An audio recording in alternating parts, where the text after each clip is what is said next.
No, you can go. It's, oh, mute, hold on.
No.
Here is my Zoom.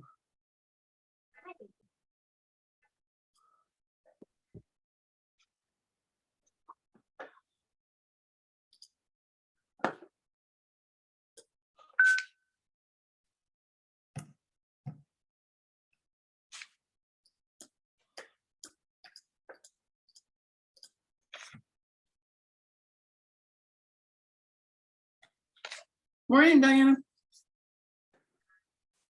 Good morning. How you doing? I'm good. Just got to Pennsylvania yesterday, so How is it over there? it's nice. It's really nice. I live in a really nice part of town, or out of Philadelphia, so it's really nice. Oh, cool. How long are you there? Until Monday. Oh, that's a quick little trip. It is. A friend of ours is getting married, so we're having her bridal shower. So, but then I'll come back for the wedding. Oh, nice. Yeah. Nice.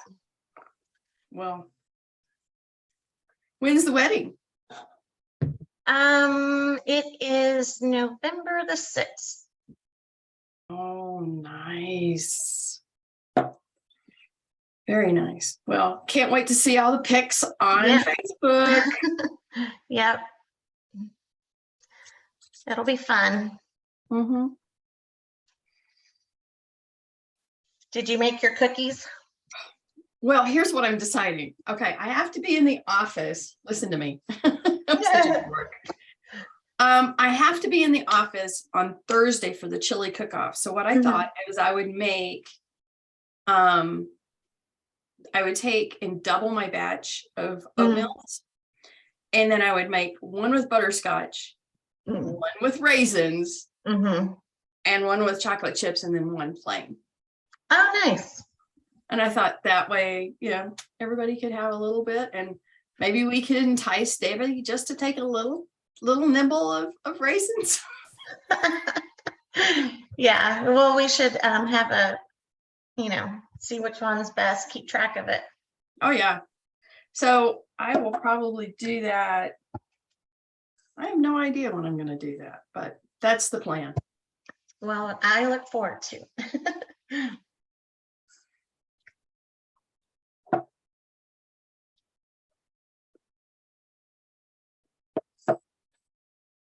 Can you guys hear me? Yep. All right, great. All right, so let's start out by taking attendance. Here. Here. Maybe. Are you Diane? Is that right? Yes. Yeah. I remember you from last time. Whoops. And then, yeah, because there was a Diane and a Diana. Are you both Dianas? No, I'm Diana. Okay. Hey, Jackie. Morning.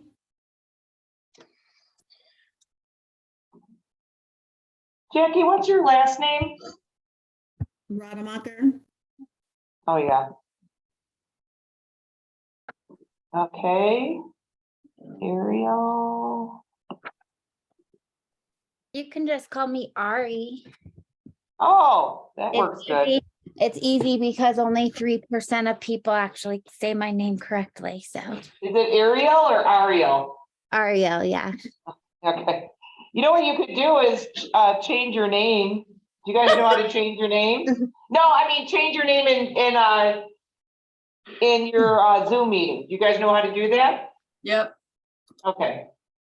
I gotta get. Thank you. There. That's better. And I believe it was Michael. Is that right, Michael? The iPad Pro. It began with an M. Or Mark. It's Mark Wilcoxon. Mark, that was it. Mark Wilcoxon. Okay. All right, awesome. I got that done. If you can, and you're not like at a job, turn on your cameras, because otherwise I'm like talking to just like black boxes, which isn't too much fun. Yeah. Did you catch Jeff and Brandon? Yes. Cool. Yep. I know they came in live. There he is. Hey, Brandon. Oh, there's someone else logging on. Let's see. Robert Foster. Okay. All right. Oh, look at him. Oh, he's got a background. I was like, oh, look at it. Is that a graveyard or a golf course? I don't know. Oh, behind me? Yeah. No, it's just a park in London. Oh, so it's real? Huh? Is it real or is it a background? It was a background, but it's a picture I took several years ago. Oh, Wow. that's cool. All right. So how did it go yesterday with Jody? We had Sally and we talked about social Sally, that's right. media. It was Jody's, it was Foothills Day though. Yeah. How did it go? I enjoyed it. Did I you? want to make social media a large part of my marketing footprint, and so I really enjoyed it. So Very good. Well, today we're kind of branching off from what you guys have already learned. And today we're going to be talking about capturing more leads. So you're going to have to kind of go back to some of what you've learned already in the previous days. So as of right now, you've learned how to generate your leads, grow your database, capture leads with open houses, capture leads with social media. Did she do a good job, Sally, teaching you guys how to do that? I'd like someone else to chime in, but I thought she did a great job. I was able to really up my viewership yesterday.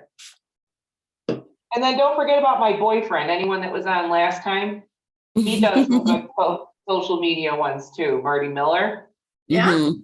Oh yeah. So check out some of his. And then who's the other guy? He's kind of bald. Oh, there's some other ones out there that do some good social media ones. And then a lot of times you can get people to come in and teach. They just try to sell you their service and it's like super expensive and not worth it. But it does help give you ideas. So if you see anything for social media training, jump on it, but no, they're going to try to sell. And just anyone I've ever known that used it, it wasn't worth it. Okay, so today's agenda, we're going to start with systems that work, prospecting versus marketing, which I'm sure you guys are sick of talking about, Goldmine of Referrals, more sources, capture every lead, all the recaps, and then like kind of like the homework stuff. Have you guys been getting any leads from any of your calls and stuff that you're doing through Ignite?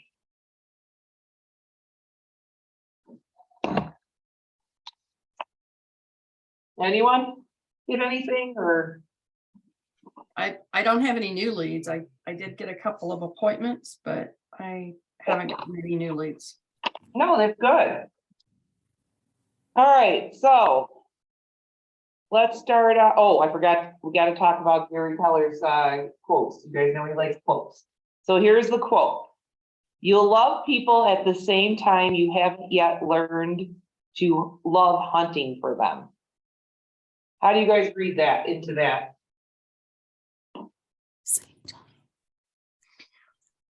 You have to. You're going to have to learn to love hunting for clients, especially when you're starting out, right? So that's what he's saying. You have, I mean, that's part of it. Are some of you guys like really social where you like to, like, I don't know, I always say that I always talk to people at like Walmart. Do you guys do that kind of stuff? Yeah. So like stuff like that, you know, that's opportunity just to touch base with somebody. You just never know if that person is looking to buy or sell, correct? So Right. if you make a good connection, you might be able to get their information and put them in your database. Especially if you show some value while you're talking to them. Like, no, remember I was talking to you guys about making sure you always know market stats and stuff. Just stay on top of that. And that's another thing you can get. Have any of you guys heard of Nicole Ruth? It's she switched companies and I can't remember where she's at. Her name is Nicole Ruth and she works for a lender. is she does these awesome, like super smart lady, like way smarter than me. She does these really good like videos and she'll provide you with the market stats like for areas so that you can actually advertise them. She has them all ready to go. And if you get on her mailing list, she'll keep you up to date with what's going on with the market. She'll keep you up to date with what's going on with interest rates, everything. So try to find Nicole Ruth. Can you spell the last name for me? It's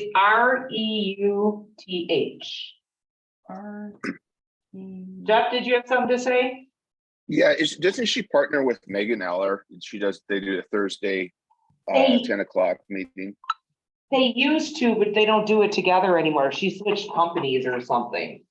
No, I think she does, because I just got, actually last week they were together. Oh, that's good. Maybe they got back together then, because they were a good Yeah, pair. She definitely works for a different company now, but they're still doing it together. Oh, good. That's good to know. Yeah, so you can look up her name too. I'm Megan sorry, I didn't Allen. hear her name. What was her name? Megan Aller and Nicole Ruth.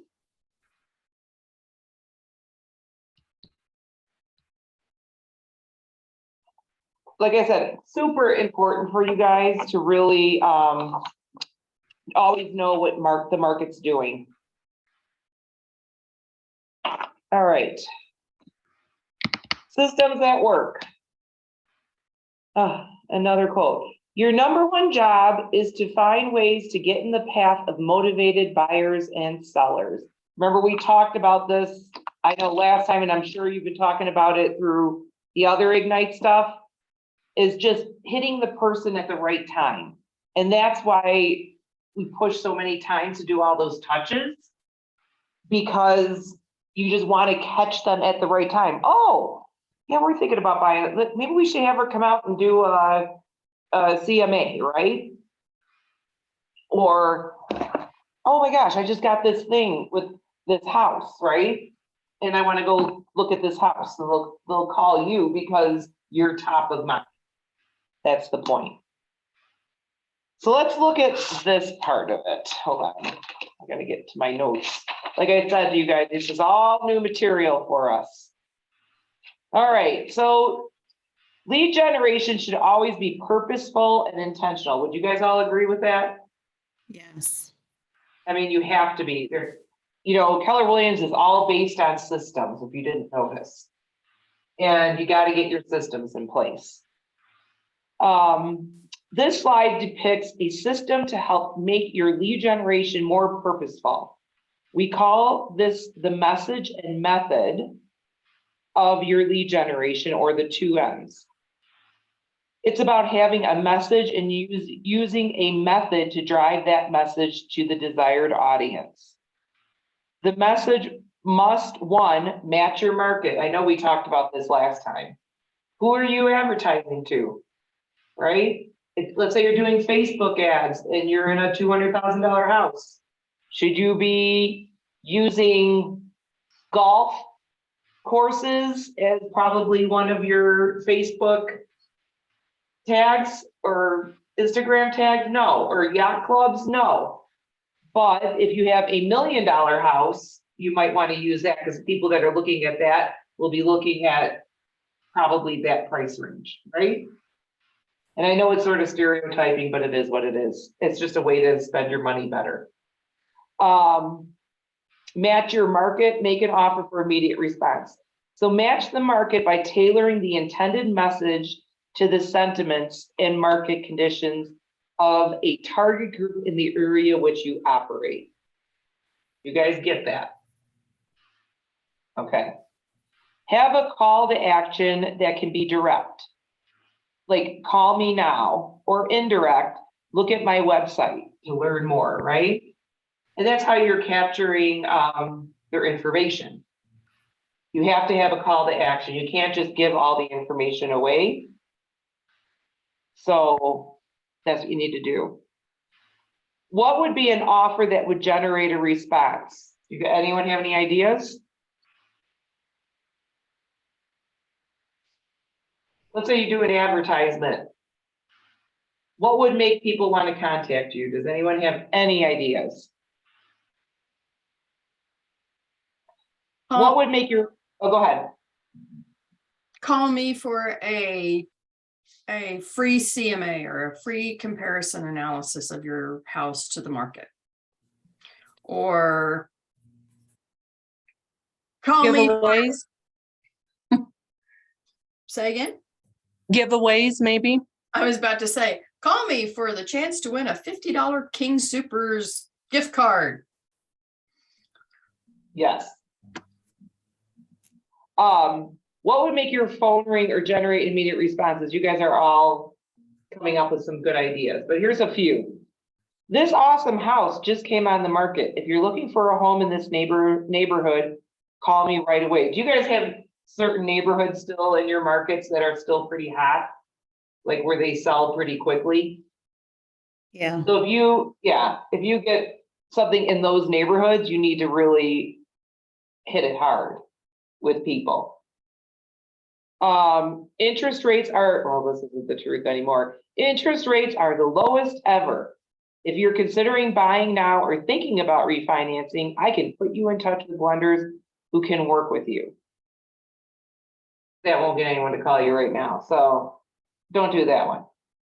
But you could do other things, like let's do a analysis of renting versus buying, right? That would be a good one. And you could partner up with like a lender to find out, even, because the thing is, what about like advertising, like what the historic interest rates have been? Is this really that horrible, what we're at now, historically? No, it's really not.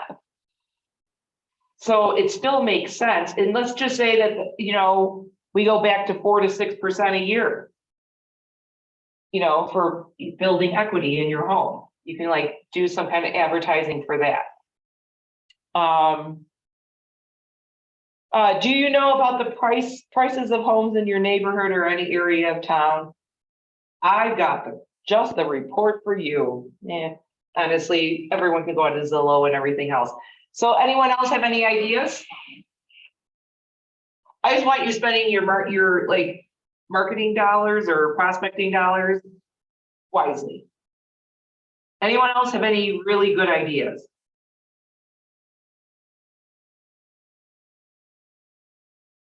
No?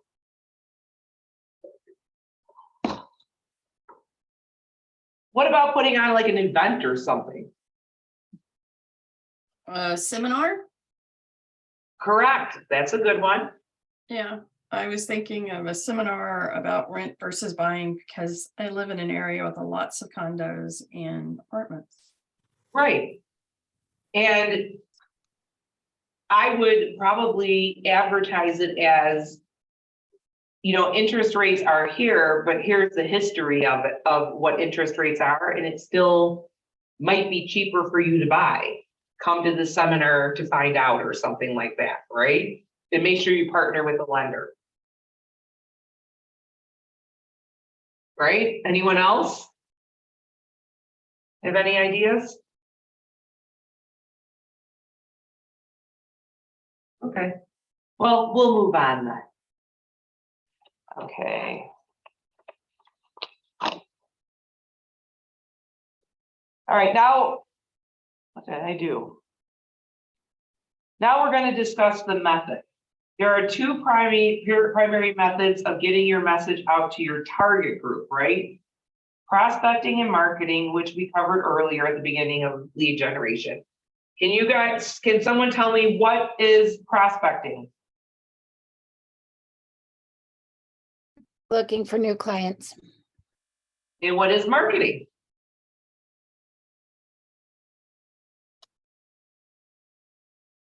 What's the A difference? way to advertise yourself or your business. It's active What? versus passive, maybe. Prospecting is actively going out and looking, and marketing is more widespread and passive, if you will. Which one would you consider your sphere of influence? Like if you're reaching out to those people? Prospecting.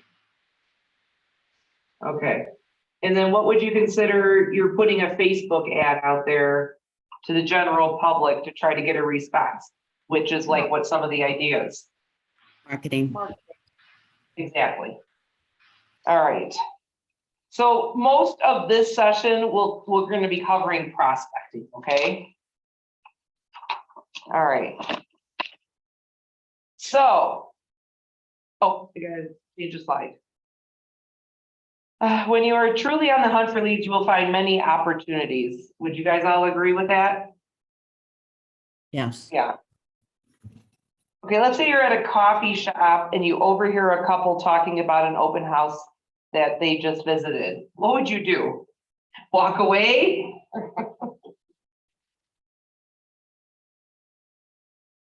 Anyone? I might ask about the house. Where was the house? Yeah, I might ask. Where's the house? You know, I'm curious.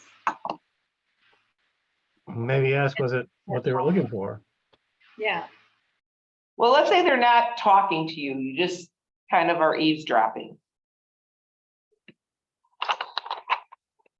I mean, it would depend on the situation, but if I thought they were open to having more of a conversation, I might walk up to them. And what would you say? What would be a conversation starter? I might say you should see the one I just saw recently. Oh, that's a good one, Becky. That's a good one. Anyone else? All right, here's a few examples. I overheard you talking about an open house. Are you looking for a home in the area? Easy, right? But Becky, I actually like yours better. Does everyone agree? Because then you're coming from a place of helping, not just like salesy, you're just helping. Yeah.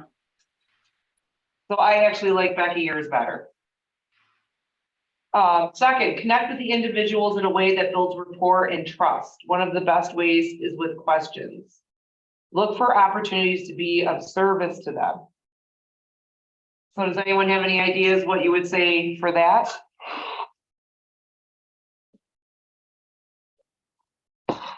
I have one here. I have a list of all the homes in the area. I'd love to connect with you so you can stay informed of what comes on the market.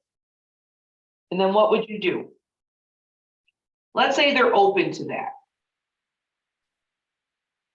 What would you guys? Go ahead, Becky, sorry. Oh, I said share the KW app. Maybe. Oh, that's a good one. That's a really good one. What else could you do? What is your job when you're talking to people? What is probably one of the most important things you're doing when you build a rapport with people? That you have exactly. So what could you do with that contact information? Follow up. Well, you could put them on a neighborhood nurture. Right? Let's say they're interested in a certain neighborhood. But honestly, if they know exactly what they're looking for, I would probably do the MLS, and I probably get shot for saying this, but let's say you want to be more specific. So for instance, on the neighborhood nurture, sometimes people get mad. So let's say that you sat down with someone and they said, I want a ranch on a half an acre, and they give you all these details, 3 bedrooms, right? And then you set them up on a neighborhood nurture and it's setting them 2 stories. Do they think that you heard them? No. So it depends on how much information. If they're just interested in a neighborhood that they mentioned, put them on a neighborhood nurture. But let's say that you actually sit down and talk to them and then you find out they want a ranch with a basement that's finished and 3 bedrooms. What should you be doing?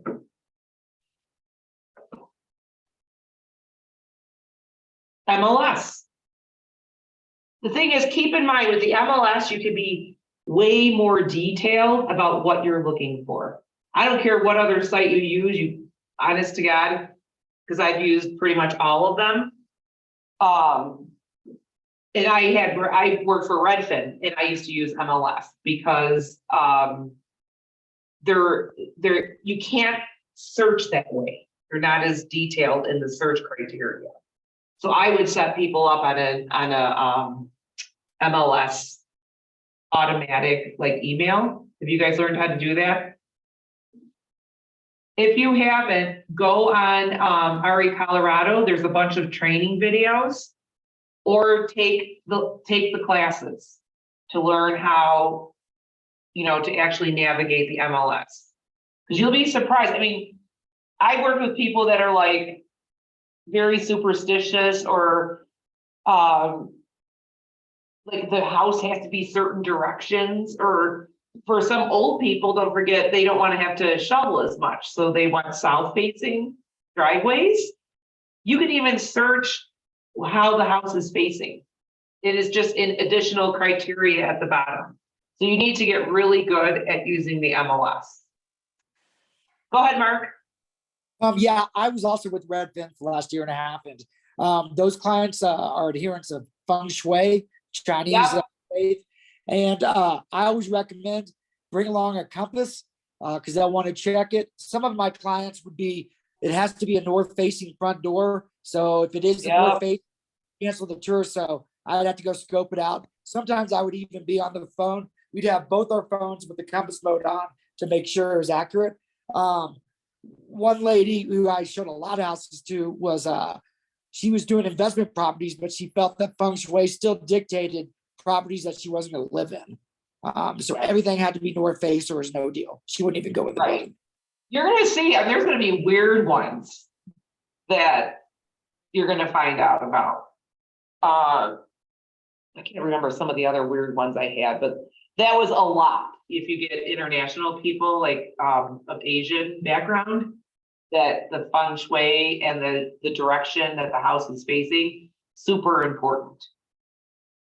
Yeah, and you can search that way in the MLS. The other thing is just a note for you guys. So when I'd have someone like that and they'd send me a house or whatever that they wanted to see, I would go into the MLS and you can look at the maps and you can see what direction it is. So you can do that too. The man Okay. the man who owned my house was Japanese, and I find there's some funny idiosyncrasies about this house as well. I mean, very well made, but definitely some feng shui type of, just odd things that I think are kind of funny. It's true. Or have any of you guys known of anyone that wants to live off the grid with all the political turmoil? Oh yeah. That's a fun one. You can't do that on, oh my gosh, look at Mark's dog. It's so cute. Oh. I love dogs, so there you go. So again, you'll get way more bang for your buck with the MLS. I don't care what you're using, but if someone's very specific, that's where you need to go. Okay? Just always keep in mind that when you're talking to people, you want to give them information, but you also want to be a really good listener. And that's something, I'll be honest, I've had to work with, because I don't like the awkward pauses when people don't talk. So I always feel like I have to fill the spaces. And you have to really hold back from doing that, because those voids are where you learn a lot. Okay? So you need to deepen your relationship and really find out, what they're looking for. And like, I think at a different night, I was talking to you guys about, I used to have one-on-ones with people constantly. And the fights with the couples, and they were not on the same page at all about what they wanted. And a lot of that was learned by letting them, like you just shutting up and letting them talk and you listening, right? Okay. All right. Any ahas?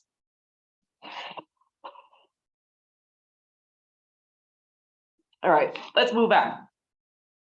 All right, prospecting versus marketing. We kind of already talked about this. but we're gonna kind of go a little bit deeper in this topic. So guess what's coming next, you guys? Does anyone have a guess? A Gary Keller quote. That's what's coming next. So let's look at the Gary Keller quote. All right. Lead generation is a contact sport. It means making contact with people through prospecting and marketing, right? I don't think we need to dig deeper into that. I think you guys get it. All right. Has anyone seen this chart before?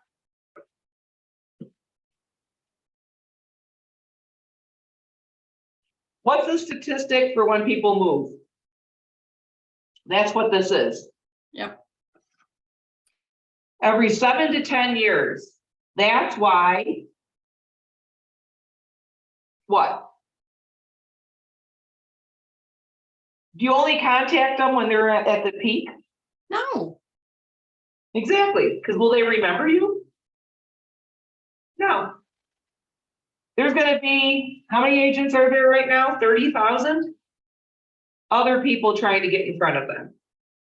You need to be top of mind by creating value and letting them get to know you as a person, which is why it is super important not to only, when you're doing Facebook or whatever, not to only do business, you have to do personal, right?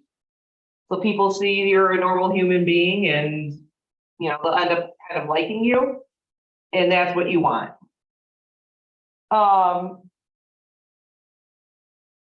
Hold on. Everyone's timelines in life and experiences are different. What do you think that means? Does everyone follow the 7 to 10 years? No. What can happen in people's lives where they end up buying and selling sooner? It's cyclical. Divorce, children, death of a spouse or whatever, sizing down. Or marriage, new job. Yeah. Exactly. You guys want to hear something really gross? I bought a house in Michigan because my husband was transferred there. You know how long we were in that house? 6 months. We were in the house 6 months. And then they transferred. I know. And then I had a brand new baby and they transferred us to Albuquerque. So you just never know Yikes. what people's situations are. I'm sorry, Diane, did you say anything? I said, yikes, that must have been. Oh, I did a lot of crying, believe me. So like I said, you just never know what's going on in people's lives. Okay. Every lead that you catch and build a relationship with is a potential buyer or seller at some point and a what? What else could you get from these people? And it kind of sounded cold, but you guys know what I mean. Well, I'm sorry, Diane, what did you say? Referrals? Perfect, exactly. You can't only advertise to them, you know, because they're going to potentially need real estate or a life change or something. You have to also try to ask for those referrals, right? And make sure that people know that that's how your business actually succeeds, is through referrals. So who do we prospect for and when? What's the end game here? Who are you prospecting for? I guess I'm a little unsure about the question. Who am I? I'm prospecting. So who do we prospect for and when? Like Willing, ready, and able buyers. everyone all the time, right? Okay. Trick question, guys, trick question. Everyone all the time, because you just never know. They're talking to their BFF on the phone, complaining about their husband and kids. And then they're like, yeah, we're gonna move. I'm pregnant with triplets. I need a bigger house, right? And they can say, oh, I know of a really good agent, right? Referrals. 7 years from now, their kids are off to college. They don't need a 6,000 square foot house. They want a 3,000 square foot house, right? So, yeah, all the time. All right, let's move on. All right, we've seen this before. Have you guys seen this triangle before? I think I've seen it on Ignite. So you did see this in session 5, and it's here again to remind you of the 2 methods for lead generation. We talked about this, prospecting and marketing, and that your business should be prospecting based and what? You've probably heard this so many times. Marketing enhanced. So just remember that, prospecting based, marketing enhanced. Oh,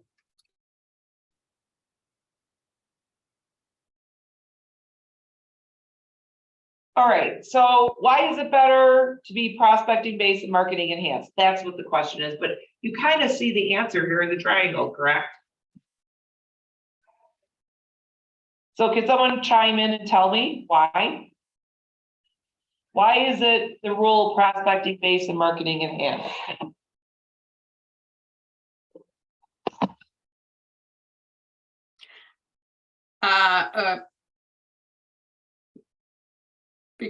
because your prospecting is your base. It's what builds the business. I don't know. That was my guess. Where are you more likely to get your business from? Prospecting. Right, people you know and who trust you, right? Mhm. But what is one of your jobs as a real estate agent? What are you trying to build? Relationships with others. Right, and your database. A good example, during COVID, you know how a lot of agents, they kind of like lost it and a lot of them didn't have any business? Why do you think that is? They didn't have any leads. They didn't have a full database. They didn't have a database. I talk about Steve Thayer, sometimes him and his wife are our team and his son. And I think I told you guys before how many people are in his database, like 5,000, 6,000, something like that. He was as busy as ever during COVID. Because why? Why do you think that is? You had a database. Great. Could you go out and meet people? No. No. So that's why it's so important to build that database. You may not think it, but I'm telling you, if you don't do it, you're going to be in trouble. And like I said, he was as busy as ever. I think he did he said like record sales because a lot of these agents were talking to him. We're talking to their to the public. He was, because he had that huge database. He hit it harder. Okay. Okay, so one other thing to keep in mind. What costs a lot of money? Marketing. Everything. Right. Marketing. Even more than prospecting. Right? And the marketing are long-term results, where the prospecting, you can get more immediate results, right? So that's why it's, again, prospecting based, marketing enhanced. Look at the shape of the triangle. Most of your business comes from what section? Prospecting, right? So this is what it says in here. Prospecting is essentially free and simply requires your time to complete. And I don't agree with that. I think you need to still spend a little bit of money when you're prospecting, whether it be Popeyes or an event or sending postcards, whatever. I still think you need to reach out to those people. So you'll be spending some. Marketing costs money and is more of a wait and see method. And prospecting builds a business that will thrive in down markets. Remember, I just told you guys about the Thayer group? That's what I'm talking about. And Gary Keller did something too, where he did like this seminar, and he was talking about before even COVID hit. And he was talking to the music industry, because you know how he loves music and very involved in music. And he was talking about that, you know, that you need to have a database to you know, build your business even as a musician, and talked about how COVID showed that. It's no different than any other business. I mean, think about it. Was there any business that probably didn't hurt that didn't have a database during COVID? Any? Can you think of any? Mhm. Maybe the mask and Purell business? But other than that, it really wasn't. Every business hurt. Brandon? Well, Amazon did much better during COVID. Oh, fair enough. That's a good one. Fair enough. Other than that, but honestly, they kind of have a database, right? In their own way. How many of you guys have Alexa? Alexa. Well, I think we have one that's going to answer me in here. Right? It's constantly advertising to you. You're in their database. Anyway, I'll digress. All right. The last two sessions, we talked about open houses and social media. Prospecting helps support awareness and lead generation around your open houses, and social media can be a prospecting tool as well as a tool for marketing. Does anyone know why people are using social media a lot, other than we know it's super popular and it's in front of a lot of people's eyes? Why do a lot of agents go that route? Because it's free. Well, it can be free, right? But let's Yeah. just say you're going to use it for marketing. Because You're not going to everyone get. does it. Oh, go ahead. I'm sorry, Ariel or Ari. Yeah. Because Okay. it's accessible to people and most people are on it And it's cheap. and It's cheap. so cheap. As long as you get really good about learning how to do your focus groups. You know how when you has anyone done an ad yet? Where you have to say, like, I want people looking for, or that are doing searches for first-time home buyers or this. You have to be very, very specific about what you're looking for, and it's cheap. It really is. So that's why a lot of people use it. Have you tried, oh, hold on, let me move here. Have you guys tried any of these resources here? Can you see them?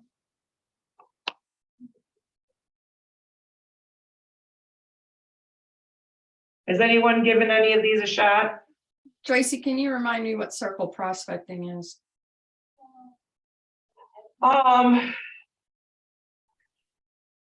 So that's like, it's kind of like farming. Okay. You guys know what farming is? That's what we use that way more than the circle prospecting. Yeah, I don't know what circle is. I don't understand this. It's basically farming. Okay. Let's just remember that. I think, don't forget, this is a worldwide like training. So people use different terms in different areas. Okay. So just think of it as farming, okay? All right. Has anyone used any of these? I have. And how did it go? And which one? Still in progress neighborhood. I've targeted a neighborhood and doing mailers. I've got a couple bites, but nothing yet. But it's only been 6 months. Okay. And what else are you doing? Are you doing just postcards or what are you doing? No, I go over there and I door knock and I try to participate in activities, garage sales and stuff like that. Kind of get involved in community a little bit. And do you feel like you're making relationships with people? Oh, Or definitely. building? Yeah, definitely. Most of these people though are kind of older in this neighborhood. bought their houses back in the 60s and want to die in their house, they're telling me. So that's been my problem right now. Yeah, but what could happen in their life that would change that? They can't take care of themselves. But also I'm trying to communicate with the kids too, because the kids might be the decision factor in the selling of the house. That's a really good idea, right? And the other thing is, what if one of their kids move out of state? You think they're gonna just stick around here? Probably not. Maybe, but yeah, but there's a chance they move. Again, I mean, a lot of things can happen in life that force people. Oh my gosh, in Castle Rock, right behind our office, there's the train tracks. Can you guys hear it? It's so loud. Anyway, so there's things like, that's what we talked about, like people's circumstances change constantly, right? Did I plan on being in a house 6 months? Absolutely not. I probably wouldn't have bought one.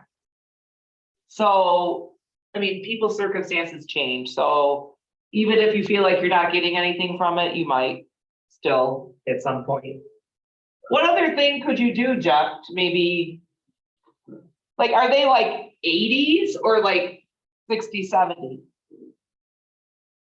I mean, there's a couple 60s, but most of them are 70s to 80s and even 90s. Oh, wow. Because I was going to say, there's a guy out of Hawaii who built, and I saw him at Mega Camp, and he built a business. A lot of his business comes from retirees. And he talks about, he does workshops for them. And he talks about like buying investment properties and things. And he does these seminars and like building wealth and like equity in their house, like to buy other houses. And they kind of sell it as it's a way to set up your estate so that like each kid gets like a different house. And then he gets this passive income coming in. I know, something to think about. I forgot what his name is. He's out of Hawaii. You might want to check that out because maybe some of what he uses you could use. Yeah, actually, I got involved with another neighborhood actually quite a bit with landlords in the Highlands area, and Okay. I've been pretty active there. And that's one of the things they're all want to set trusts because most of the properties up there in Highlands are rentals, and Right. I'm working with a couple of trust attorneys, but it's been kind of like it's been painful, honestly, to get it processed because most of these people are getting old. They don't understand. Just they don't have a computer. They can't email. I mean. Can you come over and help me do this kind of thing? It's been kind of painful. Yeah. Well, maybe target a different area as well. But I would really check out that one guy because he is making a ton of money and he's in Hawaii. And he said it's funny because, like I said, he was at Mega Camp and he said a lot of these old guys, they'd even have properties they forgot about. So, like parcels of land in these random places in Hawaii. So he would talk about like, well, if you sell that and then rent out, right? They just didn't even think about it. It's just there. So might be something to check into. I'll ask when we're on one of our breaks, these guys, if they remember his name, so that maybe you can check him out. That'd be great to know. And I actually just ran into that case where there's a parcel of land they forgot about with one of the guys I'm working with. Like, hey, what about this other piece of land when I was doing some research? And he's like, oh yeah. Exactly. You just never know. You never know. All right. So Keller Williams surveyed top agents, and they found that the top agents always focus on their top 4 sources. And they get their best rate of return that way. So it's not like you should be doing all these things, just focus on 4, right? And make your goals, because we talk about goals a lot, make them small. And then like every week or every 2 weeks or even every month, increase it by 4%. Do you think you guys can all do 4% better every single time you do it? Then it doesn't feels so big, right? So focus on 4, make your goal, you could make it smaller, but just increase it by 4%, whether it's 4% per week, 4% every 2 weeks, 4% per month. And then you'll be kind of able to build from there. The top sources and repeats and referrals from the sphere of influence, and their database. We talked about this ad nauseum, about the databases and your sphere of influence. All right. This is the same. Hold on. Yeah, I know. So right now I'm supposed to give you guys time. There's not a ton of you. I'm supposed to break you up into 3 or 4. But what I want you to do is write down off this list what 4 things you think you can implement into your business. And then I think we'll just get back together and talk as a group, because there's not, I mean, don't forget, some of these Ignite classes have hundreds of people. Does that sound good? And I'll find out, Jeff, about who that guy out of Hawaii is. Thank you.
Hey, question. You know the guy out of Hawaii who built a business? Yeah.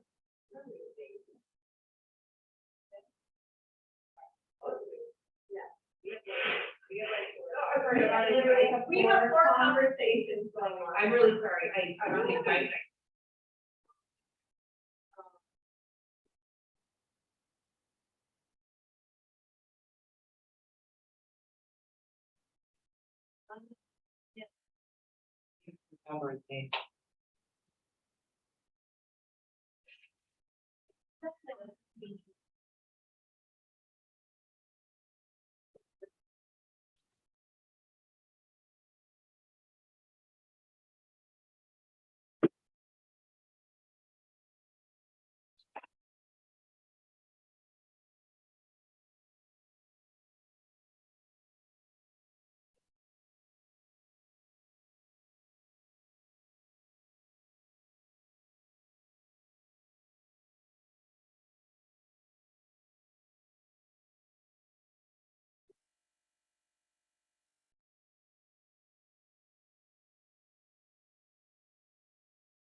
Okay, you guys all done?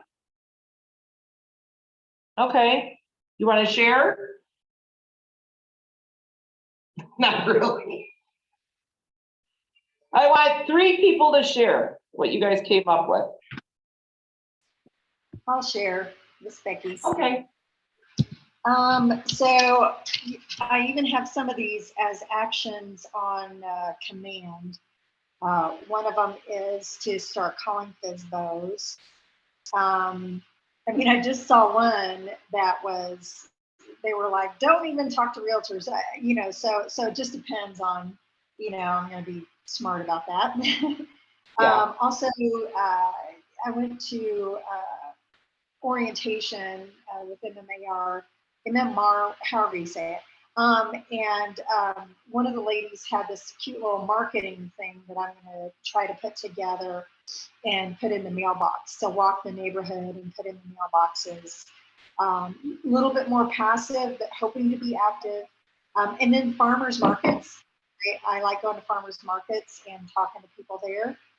okay. And chamber events, stuff like that. I mean, I have a lot of plans. Okay. And what do you think that you're going to focus on? Oh, focus. Well, I don't know. It depends on what's more fruitful. I've only been doing this a couple of weeks, and I haven't really found what is the most fruitful thing. I've done a couple of open houses, and I only got 1 contact out of that, out of both of them. So, you know, but I think I've learned a lot. So I think, I don't know, I'm still trying a lot of things to find out what I like best, if that makes sense. Yeah, and don't forget, there's times you're going to do an open house, you're going to get 0. Yeah, I did last week. Yeah. It happens to everybody. But if you look at, let's say you do find a buyer. Let's say you've done 10 open houses and you did find a buyer. You do find a buyer, and you put in 9 hours. Look at what your payoff would be, right? Yeah. Just like floor time here. A lot of agents are like, I'm not getting anything, but every once in a while, we get something. I have someone in my PC right now that has a listing from someone walking in. I had a listing from somebody walking in.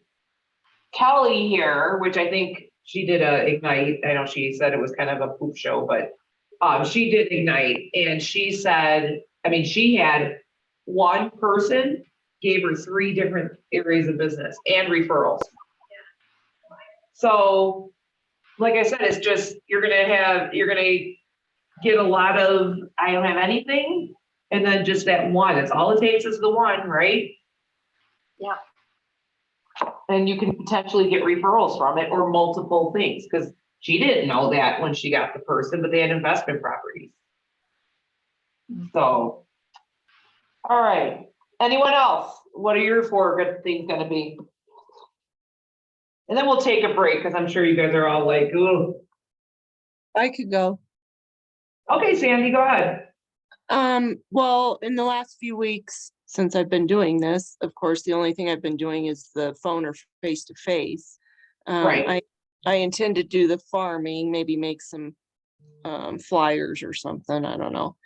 And then we're involved in our community, so I was thinking, you know, I could volunteer at another historical event, or our senior center, I'm involved with them. They have a thrift shop and stuff.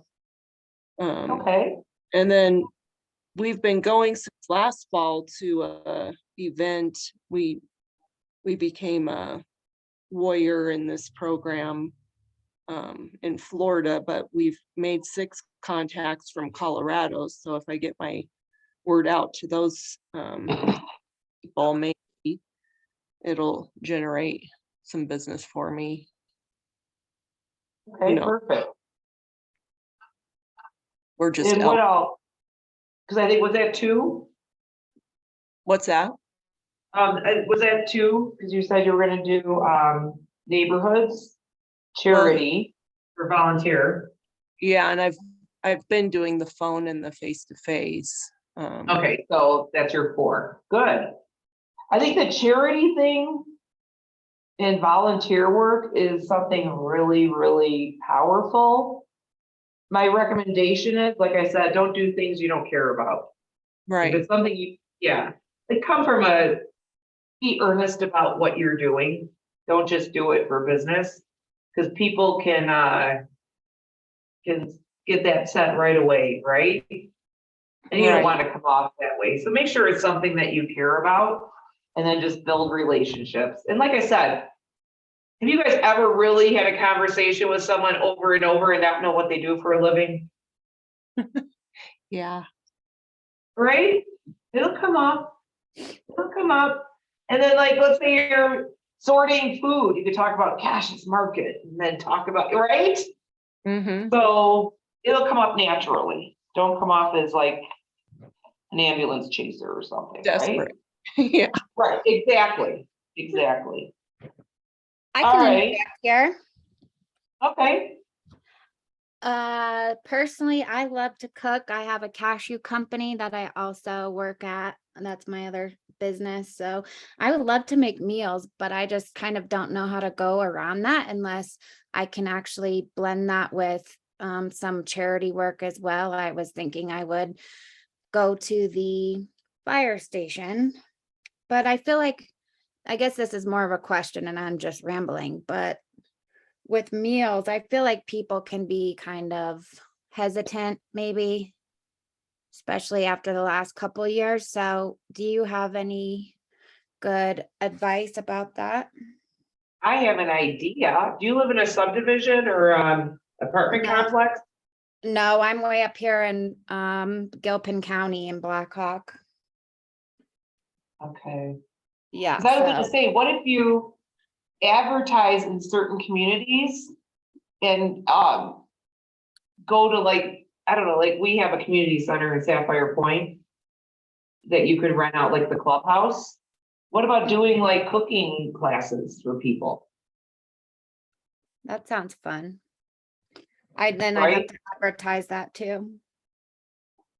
Yeah, but you could do it like on like almost every single community has their own Facebook page. You can send postcards, right? Inviting people to it, even door knock. Right? And have people sign up for it. That's the other thing. That would be fun. That's what I think.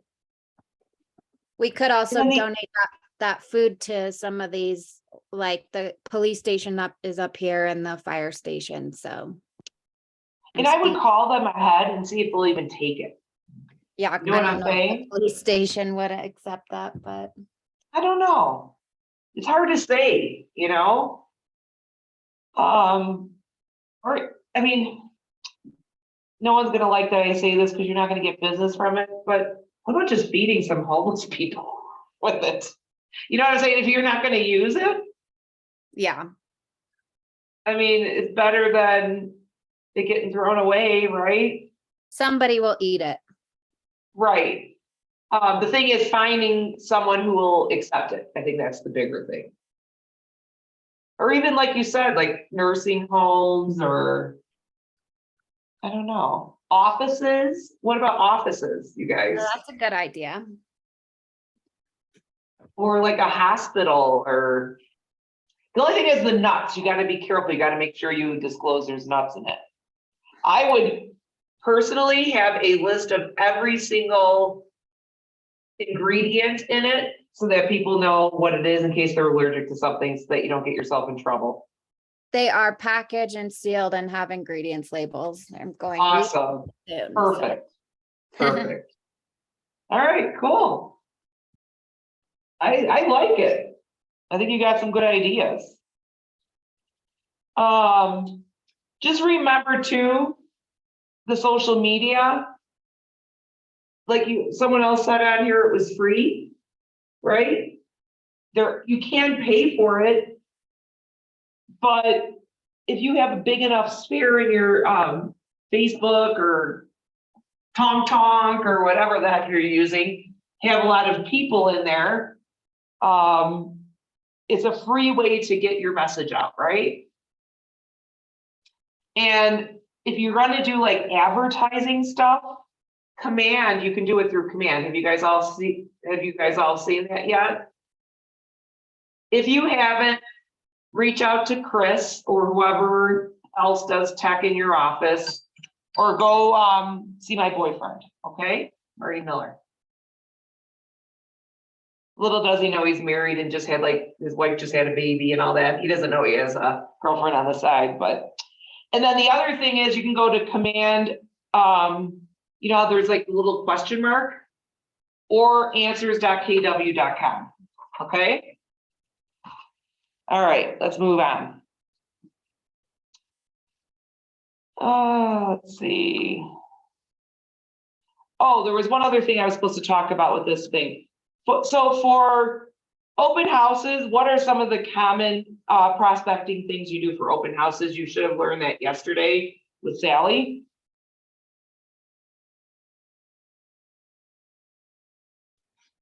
Say again? So when you're doing open houses, let's say you're going to host an open house, Mm-hmm. what is one of the common prospecting methods people use? Sign-in sheet. Is So that what you're else? thinking? Like to get people there. Oh, door knocking in the neighborhood. Right. Facebook. Yeah, Facebook. I know a lot of people do, they'll do Facebook advertising and they'll have like a video. So they'll have like a video of them there. They'll do virtual open houses, right? Things like that. So like, let's say you're at your open house, do a Facebook live video to your sphere, right? And be like, hey, I'm here, come on down and see me. But just to give you a sneak peek and you can kind of walk them through things like that, right? What were some of the things you say to people? Have any of you door knocked for an open house yet? What did you say, Diane? Or who else? Oh, Jeff, whoever just talking. It was me, Joe. No, I just invite them to come over and be a nosy neighbor if they want to be, and just kind of invite them. It's basically it's like, hey, come over and have fun and check out what your neighbors done. Okay. Diane, what did you say? I had a flyer. It just said you were invited. I walked in. I mean, basically, it was a really simple script about, hey, we're having an open house just down at the corner. Would really love to have you come by and see what the neighbor has done. The house has been newly renovated. Please drop by and say hi. And how was the reception from people when you door knocked? I would say it was very open. Very what? I'm sorry. Open. We had many neighbors through, so it was good. I always get one or two that are just like, get out of my door. But barring that, it's pretty good. But Jeff, most of the people were nice, right? Oh, totally. They're nosy, and then they often know somebody that's actually might be looking for the place and so forth. And, kind of create some leads that way. And it's funny because my partner and I, because we have a team, we went door knocking for this house, and we found out that one other thing. So let's say you're door knocking for one of your listings, right? Mm-hmm.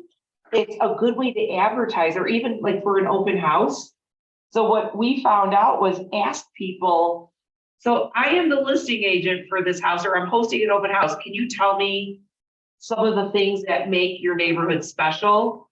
Or how is the HOA? Do they do any activities? So we ended up coming up with like something for the open house, and we kind of advertised it. It left it in the property where it told you, hey, this HOA has an Easter egg hunt. And you know what I'm saying? You can find out really valuable information. And I know she ended up talking to the HOA president. We knocked on the HOA president's door. So we got the whole skinny. People like to talk, right?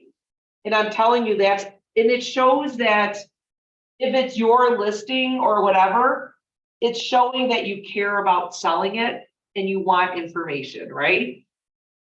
And it's a good way to talk. People love talking about themselves or bragging on themselves. So it's a good tool. And I always come from a place of funny, which I don't know if that's always good for everybody, but I would go and I'd say, hey, I just want to let you know, and I give them a flyer with a QR code that gave them information on the house. And I would say, I just wanted you to know we're going to be hosting an open house. And so you might see a little bit more traffic. I don't know if you have kids or animals, but just kind of be on the lookout. And then, hey, if there's anybody that you'd actually want to live by and have them as your neighbor, shoot them on down, or you can come take a look, right? And then we'd ask things about the neighborhood. How does that sound? I mean, is that easy, guys? Easy. If someone was standoffish, like Jeff said, there are some that are, I would be like, when I come up to there, I go, I promise I'm not selling anything. That's what I would say. And then it would kind of soften it, right? So there's ways you can go about doing it, right? All right. Anyone else want to kind of elaborate on this? Oh, actually, what time is it? Why don't we take a 10-minute break? Does everybody want a break? I don't blame you. I'm gonna, go walk around a little bit too. So let's do 10 minutes and then we'll come back and continue. Thank you.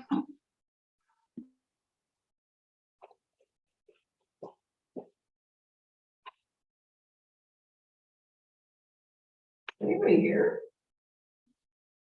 Where did everybody go? Were they sick of hearing my voice? No. Because I talk so loud and I know it.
You know what I'm saying? All right, I just said I got it right. Well, let me know. It doesn't sound like it would be immediate anyway.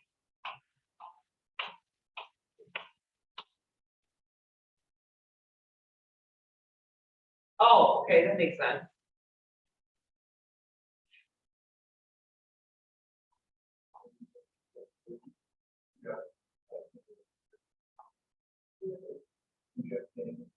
Oh, God, I can see you. Have you seen me?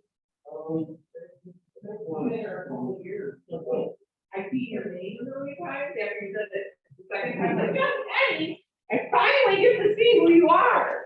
You're not like just a ghost. Do you? I'm trying.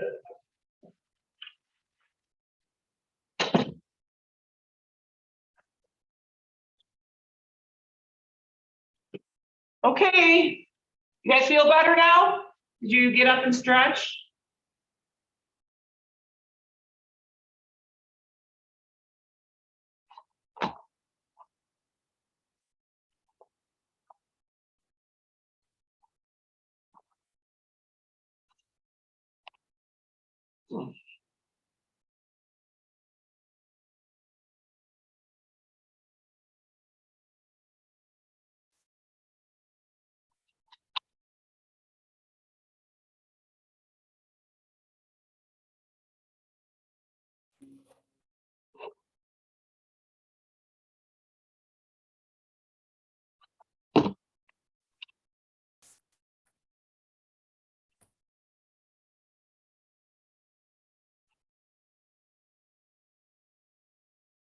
All right, is everyone back?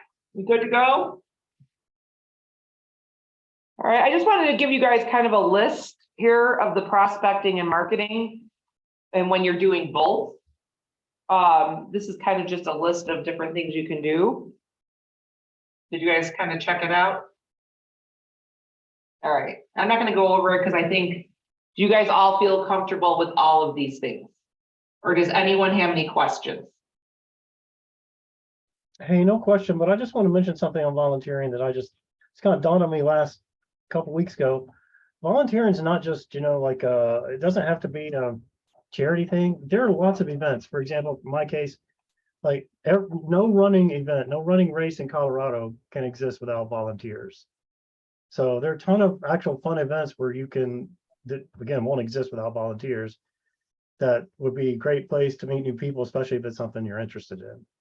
I agree. And then even like, are you guys members of like your Chamber of Commerce wherever you're living?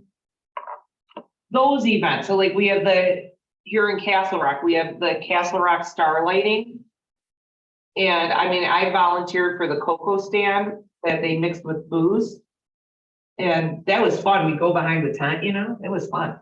So, anyway, you can donate, you could do that. You could do wine tasting. We have like a ton of different things. And like Brandon said, if they don't have volunteers, there's no one to work on. But they're usually fun too. Here at our office, we do the Douglas County Fair Parade. When they do the rodeo every year in Douglas County, we do that. We have a float and, we have agents come and we're handing out candy. It's a fun event. So like Brandon says, it doesn't even have to be something, where you feel like you're necessarily, working with, let's say, a homeless shelter or whatever. It could be just events in your community. But I would check out, if you guys have access to your Chamber of Commerce, check that out and see what events are going on, because those guys are always looking for volunteers. All right, so let's move on. I know we already talked about AHAs basically. Ooh. So next we're going to focus on the Goldmine of Referrals. All right, so let's talk about the different types of referrals and the systems to put into place to make the most of referrals. We're going to look at client referrals, agent-to-agent referrals, worldwide referrals, and business-to-business referrals. All right. We talked about this earlier, that the top agents rely on their sphere and clients as their greatest source of referrals, right? Top agents say about 90% of their business comes from referrals from previous clients. Just to kind of give you an example of how important it is. But the thing is, you have to set the expectation that you need them, right? If you don't ask for the business, no one's gonna even think twice. So it begins with setting the expectation with your spirit that your business runs on your referrals, right? You have to set that expectation. Does that make sense to everybody? Okay. And the thing is, how are you gonna get that referral? By providing value, right? So that's why it's so important you guys go through all the training and really get good with contracts and negotiating and learning how to really use the MLS. And I'm trying to think of some of the other ones. The MLS is big. CTM, that's, you know what I get most of the time with my people at my PC? They promise they're gonna do CTM training. Do they? No. And then what happens? Tracy, I can't do this, I can't do that, I can't. And the thing is, I don't even think about all the things they could do. I'm really good with CTM. So do the training. And actually, I feel like I need to do one again because there might be new things that I don't even know about, right? So make sure you do the training. Sharing your KW app. I think, who was it that said that? I don't know if it was Ariel, Diane, or Becky. Yeah. Share market statistics, right? There's so many sources that you could get market statistics from, and just share them on Facebook, or, you know, if you do it like with a newsletter or something. And then this is huge. Actually, I'm working with a buyer right now, and I've sent her so many vendors already. So provide vetted vendor lists. How do you do that? Well, you have to have the list first. Yeah, exactly. And we'll talk about that a little bit more later, but my point is you need to be a problem solver, right? Provide elevated service and be caring and supportive. A lot of your jobs, guys, is going to be like you feel like a counselor. Has anyone worked with anyone yet and you felt that way?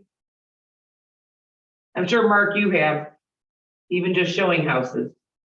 It's, there's a lot involved, and everyone has their own thing. So like, I was just talking to my partner about this. My last sale, the woman was really weird about roofs. She's been kind of burned before in the past with a previous purchase, and the roof was bad, and she had the inspector look. So that was her sticking point, right? Oh, hey, then the one I'm working with now, it's sprinkler systems. So usually when you do an inspection, you don't have like a sprinkler system company come out. But that was super important to her. So I sent her a list. How many vendors do you need to send people? Legally. Say it. Isn't I'm it sorry, say three? again? What did you say? Legally, you have to send a list of vendors and there's a number. 3. And I think Mark said it. Yeah, 3. So if I were you, while you're not as busy, you need to come up with your vetted vendor list and make it all nice and pretty in Word or something, so that when people ask for companies, you have it ready to go. Inspectors, right? 3. Lenders, 3. Even the sprinkler people, I put 3, right? So every single company needs to have 3. A roofing contractor, 3. Okay? And the thing is, you need to vet them yourself and talk to them. So if it's a company and you've heard good things about them, but you can't get them out to a property, if they have a 3-month waiting list, what's the point? It's not going to probably help you. So you need to sit down with those people and vet them, okay? How often do you think you need to ask for referrals? All the time? All the time. Yeah, you never stop.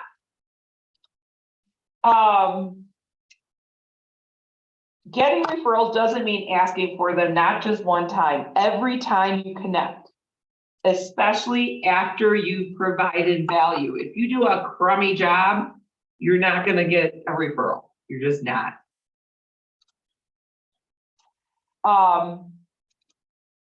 When is the best time to ask for a referral? Whenever there's a moment with the client expresses gratitude or they are happy and excited, at the consultation, contract, and of course, at the closing, right? That's when they're the happiest. But you don't stop after you've closed. All right, so let's move on. Client referrals. Here are sample conversation starters. There are a few sample conversation starters in your participant guide. Do you guys all have that downloaded, at least on your computer? Yep. So go through some of those conversation starters. That'll help you guys out quite a bit. But here, I have a few samples of them, but go through there because there'll be more. My goal by the end of the transaction is for you to be so thrilled with my service, you will tell everyone about me, right? And I do something called a promise, right? So I promise to make sure I do these things, and your promise is referrals. You get what I'm saying? So I have that at a listing consultation in my listing consultation, handout, and the buyer. Who do you know that would like an experience like you've had? There's another one, right? If I had provided a stellar experience, it would be the greatest gift if you would refer me friends, family, and coworkers, so I may provide them the same experience in your own words, right? All right, I'm supposed to have you guys get with a partner and have a conversation about asking for referrals, but are you guys good? Yeah. Or do you want to do it? Okay. Whenever you receive a referral, whether that referral turns into business or not, it's important to reward the behavior of providing a referral, right? It could be like a gift card or a coffee, or let me buy you lunch, which is a good touch, right? Then you can sit down and have conversations and explain how great it was, that they sent you the referral and keep them coming kind of thing. And then a handwritten note. That's another one. And then many agents track people who provide the referrals. Why do you think they care? Why would they track them? Sorry, Diana, go ahead. Did you say, why do they track them?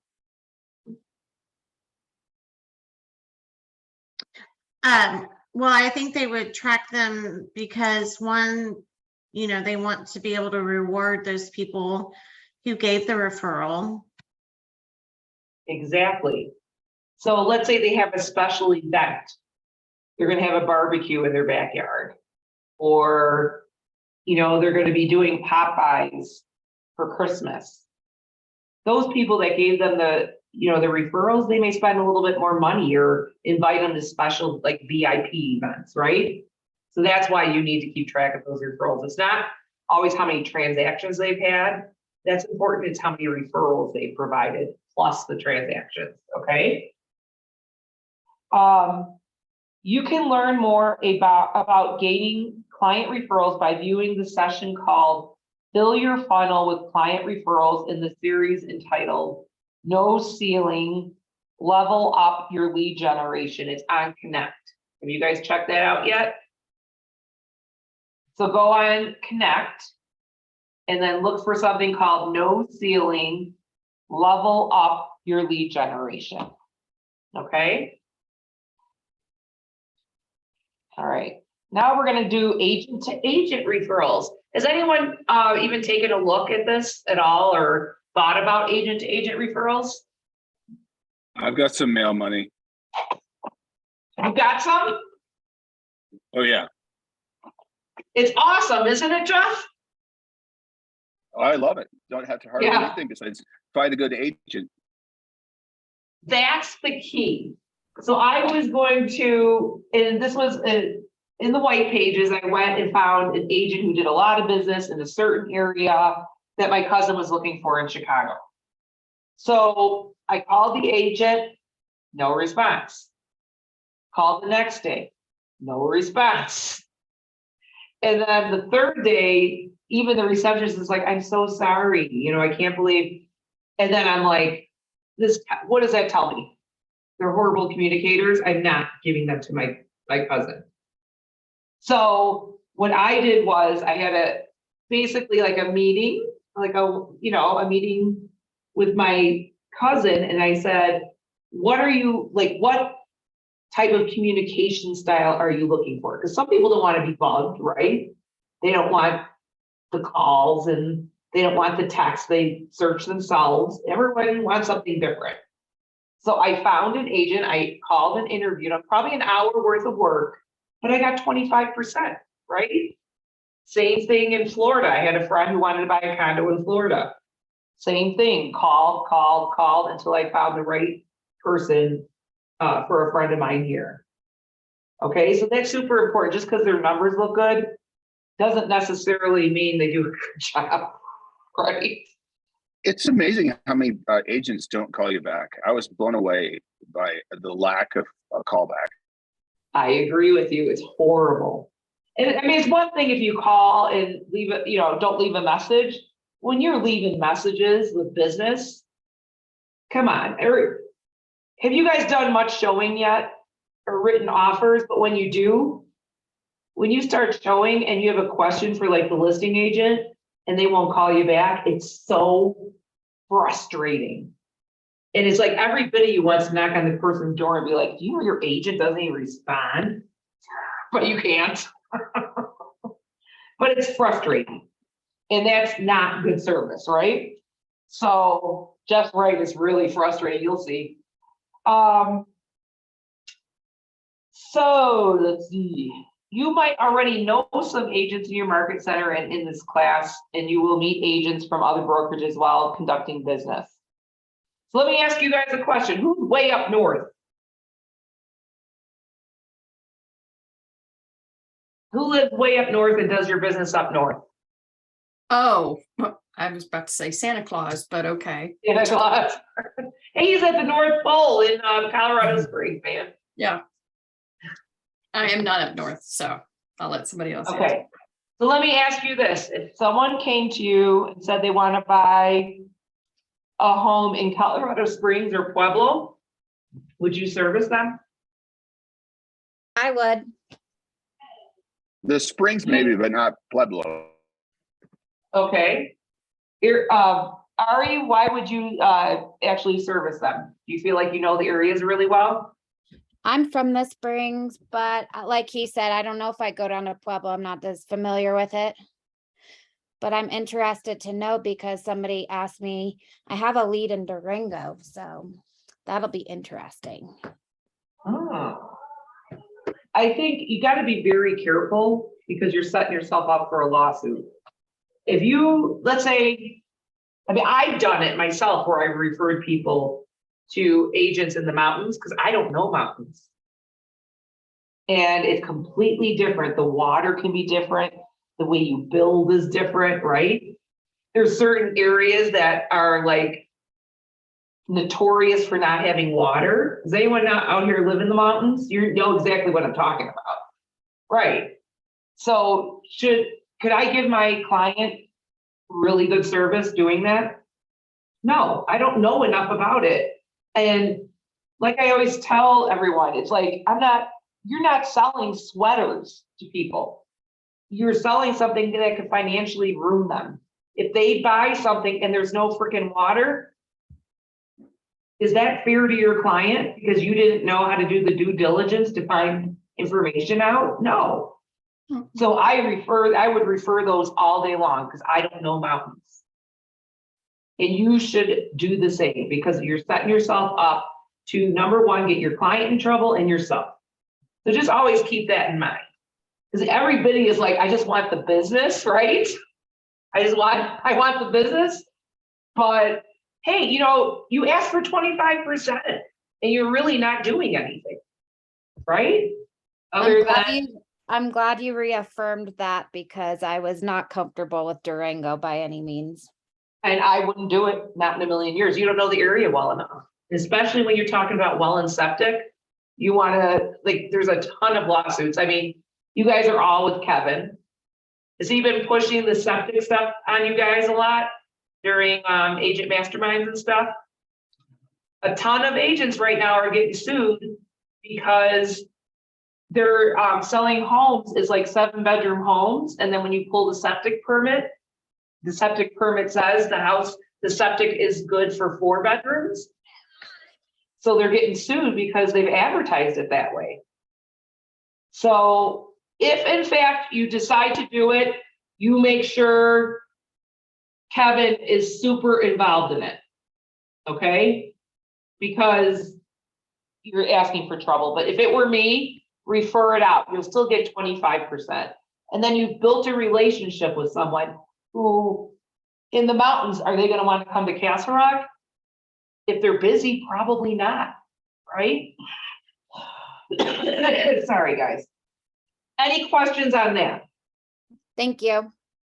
You're welcome. So the whole point is make sure you're top of mind with these agents. So if you like build relationships with them, keep in touch with them, right? Hey, how's business? You know, I'm going to be out there. Let's go grab a coffee, whatever. What might be a reason for an agent to refer a lead? We just talked about some because they don't know the area, right? The markets, like sometimes, do you ever see agents you guys have in your market centers where they only do listings? They don't even work with buyers. Could be a situation like that. Specialize in a particular price point, neighborhood, or type of home. Farms. Would you guys be comfortable right now selling a farm? No, Right. no way. No. No. Who would you go to for farms? Is there an agent you could refer? Sally, Right. Or Bill Davis? Bill Sally Davis. or Bill Davis. Those are the two I would refer to. Right? Because we don't even have a really good one here in our office. But I'll be honest, I've sold farms, so I trust myself enough. But if it's a vacant land that they want to have farming, I'm not good enough with vacant land because there's so many, you get permits and you have to go to the counties and it's a headache. You have to pre-drill to make sure that they're water, right? Well tests. So go to Sally or Bill if I were you for situations like that, okay? An agent in another town or state and a client is moving into your area and they refer a client to you. Hey guys, 25%. And I've done like 3 or 4 of them recently. And I have another cousin who's talking about buying in Chicago. Do you know that there's some KW agents? I saw that at Mega Camp. They don't even sell real estate. All they do is referrals. That's it. And they make a killing just doing referrals. We talked about how the commission structure works. You guys probably already knew that too, the 25% usually. If you want to be part of the transaction because you want to learn, you can ask if they would maybe do a bigger split and then you would do some of the work. But usually it's about 25%. All right. So this is the agent-to-agent referral model. The grow, begin by growing an agent referral market. Keep track of every agent you meet throughout the course of business. Reach out to agents in other cities and states, especially from locations where people are moving from. All right, have any of you guys ever been to like Mega Camp or family reunion or anything? You know that's a lot of times why people go is to build their referral network. Yeah. That's all they do the entire time is go around meeting people. Because you can get so much business from people. I was just gonna say something, but we're gonna talk about it later, so I won't. Manage, systemize your agent referral network by being purposeful about it. Just as with leads and contacts, build relationships and provide value. It's all about value. Making sure people know you know what you're doing and you're gonna take care of them. Make it reciprocal. They provide you referrals and you provide them referrals. And then maintain, keep your network up to date and stay in communication with network partners. And then track those referrals, right? So if someone calls and they're like, oh, I have someone, you're not going to the white pages because you've worked with this person and you know them, right? So make sure you're keeping track of that. And then also like at Christmas, would you want to send them a poinsettia or something? You know, maybe something like that. So keep track of those. All right, I want you guys to take 5 minutes to discuss ways to build relationships with other agents in your market and outside your world. I want you to take 5 minutes, write down, you know, some ways you can do that, and then we'll discuss it a little bit, not for long. It's a really quick one.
Thank you so much.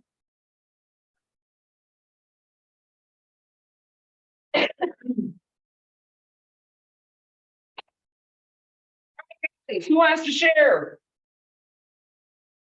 Who's gonna share? Chris. Is Chris out there? I haven't heard from him. That's a great idea. Where is Or her? I need? Robert Foster? I just feel bad because it's always the same people.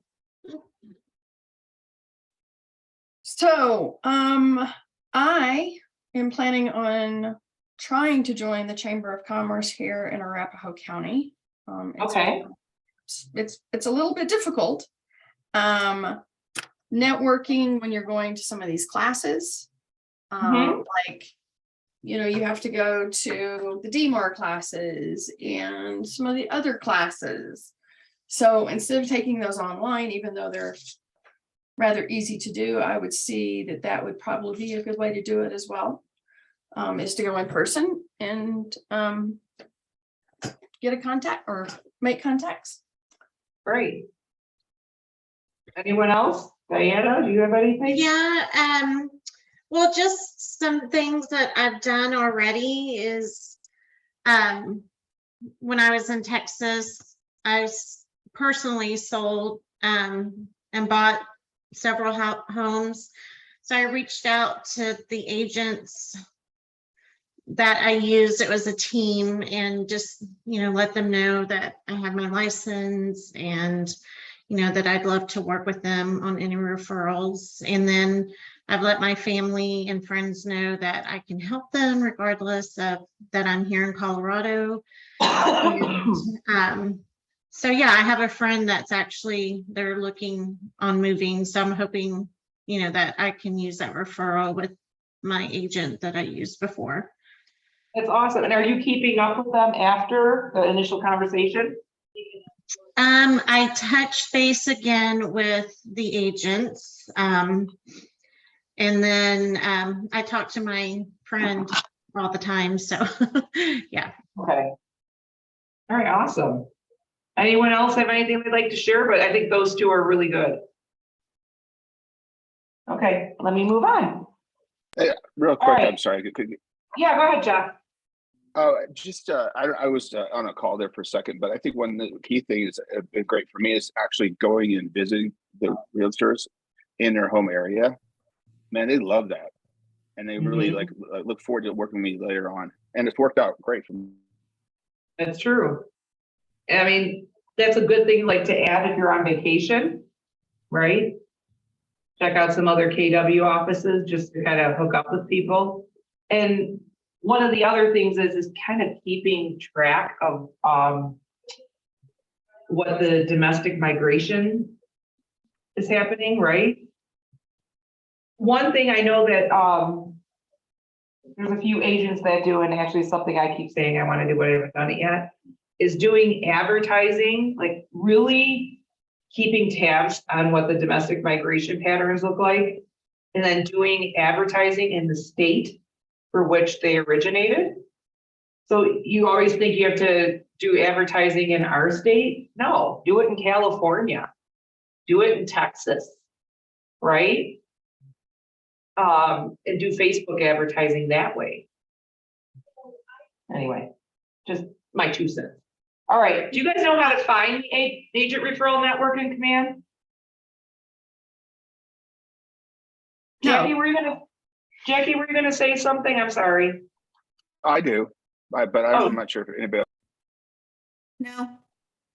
You have no idea where it's at? You want me to show you really quick? Yeah, I haven't done it. All right. I'm gonna have to stop sharing with you guys for a minute here. And I'm gonna have to log into Command. Hold on 1 second here. Let me move this over. And here, I'm getting Command. I think I might be in it. Nope. Here's Command.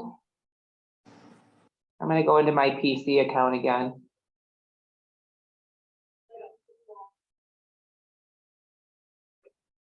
Sorry, it's loading. All right, so let me share my screen again. Okay, where are you? Here it is. All right, can you see my screen? Yeah. All right. So does this look familiar to you guys, this page in Command? All right, you guys know what all these things mean? If you don't, just hold over them: contacts, tasks, smart plans, right? See? But what you want to go to is referrals. And then map. And then what I do is, let's say I want Tinley Park, Illinois. it shows you all of the different agents. But let's say I'm like, hold on, it's so hard because I know you're looking at a smaller screen. Let me see here. So I'll zoom in because I kind of know where it's at. There's Tinley, right? Tinley Park. I'll keep going. And then it'll show you like all the people that do that area. And then what you could do is you can click on them. And then it'll show you how many units they've done, right? Sometimes they'll have like their own like page where you can see like on websites, you know how you go, you should put like any kind of reviews you have. I can't think of the word review. Don't you hate when that happens? I'm getting old. So they'll put like the reviews on there, so you can take a look at that. Here's her bio, so you can kind of see what she's about, right? Contact information. And that's how you find people. And then you find someone, you kind of read through it. And that's why it's important that you guys get your bios up there. Okay. Why is that not going back? Sorry, when I'm on Zoom, it's so hard because I have so many windows open, I can't see everything. All right, so that's one. But let's say I wanted to make her one of my referral partners. You could do it by clicking here, right? You can upload it somewhere, but just keep going down until you find the right person that kind of sparks your interest. Oh, look at, she's done 30 units. Let's read about her. Oh, she's not good. She didn't put her bio in there. You guys need to put your bios in there. I'm not picking her. She didn't even put a bio. I want to know their business, man. All right, let's see Marty. Did Marty put a bio in there? Oh, that's the same girl. Yeah, she kind of, she needs to step her game up, man. Let's go to Ashley.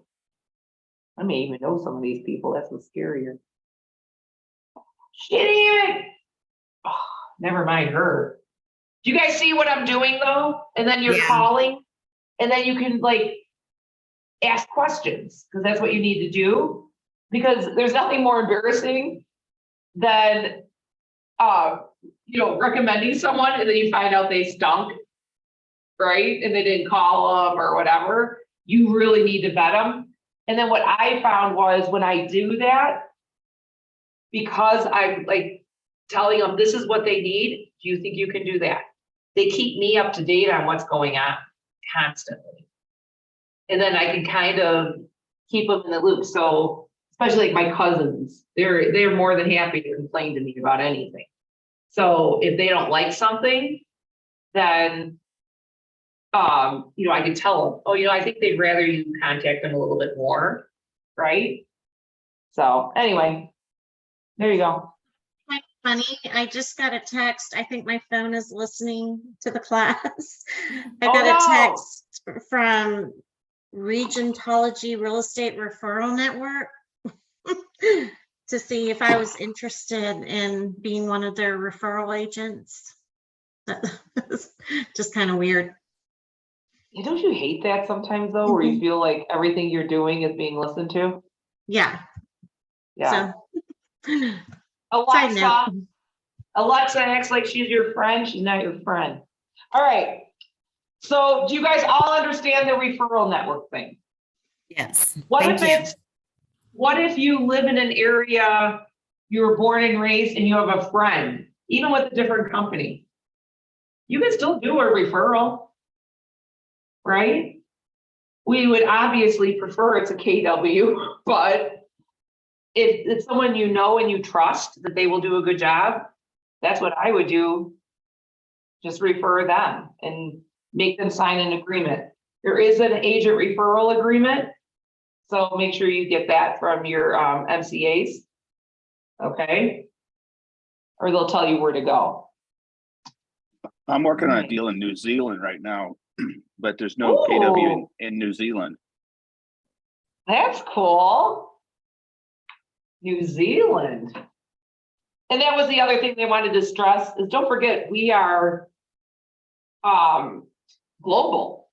So it could be someone looking for something out of the country. And you can work, have a referral partner there. The other thing is you see the dashboard and then you have my referrals, my network. You can kind of keep them in your loop. But I would take the training on this, go see my boyfriend, okay? Or Chris. And don't, Chris isn't my boyfriend. I think Elizabeth would have a hard time with that. So I would go see Marty or Chris and they can maybe do a training on how to set that up, okay? Hi, I have a question. Sure. Okay, so I was doing some commercial stuff, just got a couple of contacts, strangely. Not intentional necessarily. That's not my main focus, but anyway, and so Valerie gave me the name of a guy that does commercial down the hill at Advantage, I think it was, maybe no.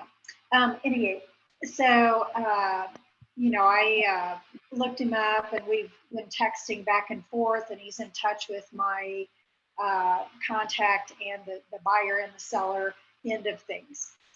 Do I need to sign an agent referral agreement with him? I didn't even know that was a thing, to be honest. Are they going to buy or sell, do you think? They're going to lease. So the one guy is going to lease to this other guy, so, and I got both of them together and I realized I was in over my head. So that's when I told him Ryan, but he's going to lease. I would ask Val, because I know for a fact that they were buying or selling, but ask Val how to handle that when you're talking about a lease. Okay. But if anyone's buying or selling, you need to have that agent referral agreement, like right away. Okay. Okay? All right. Thanks. So, yeah, but the leasing part, I'm not positive about.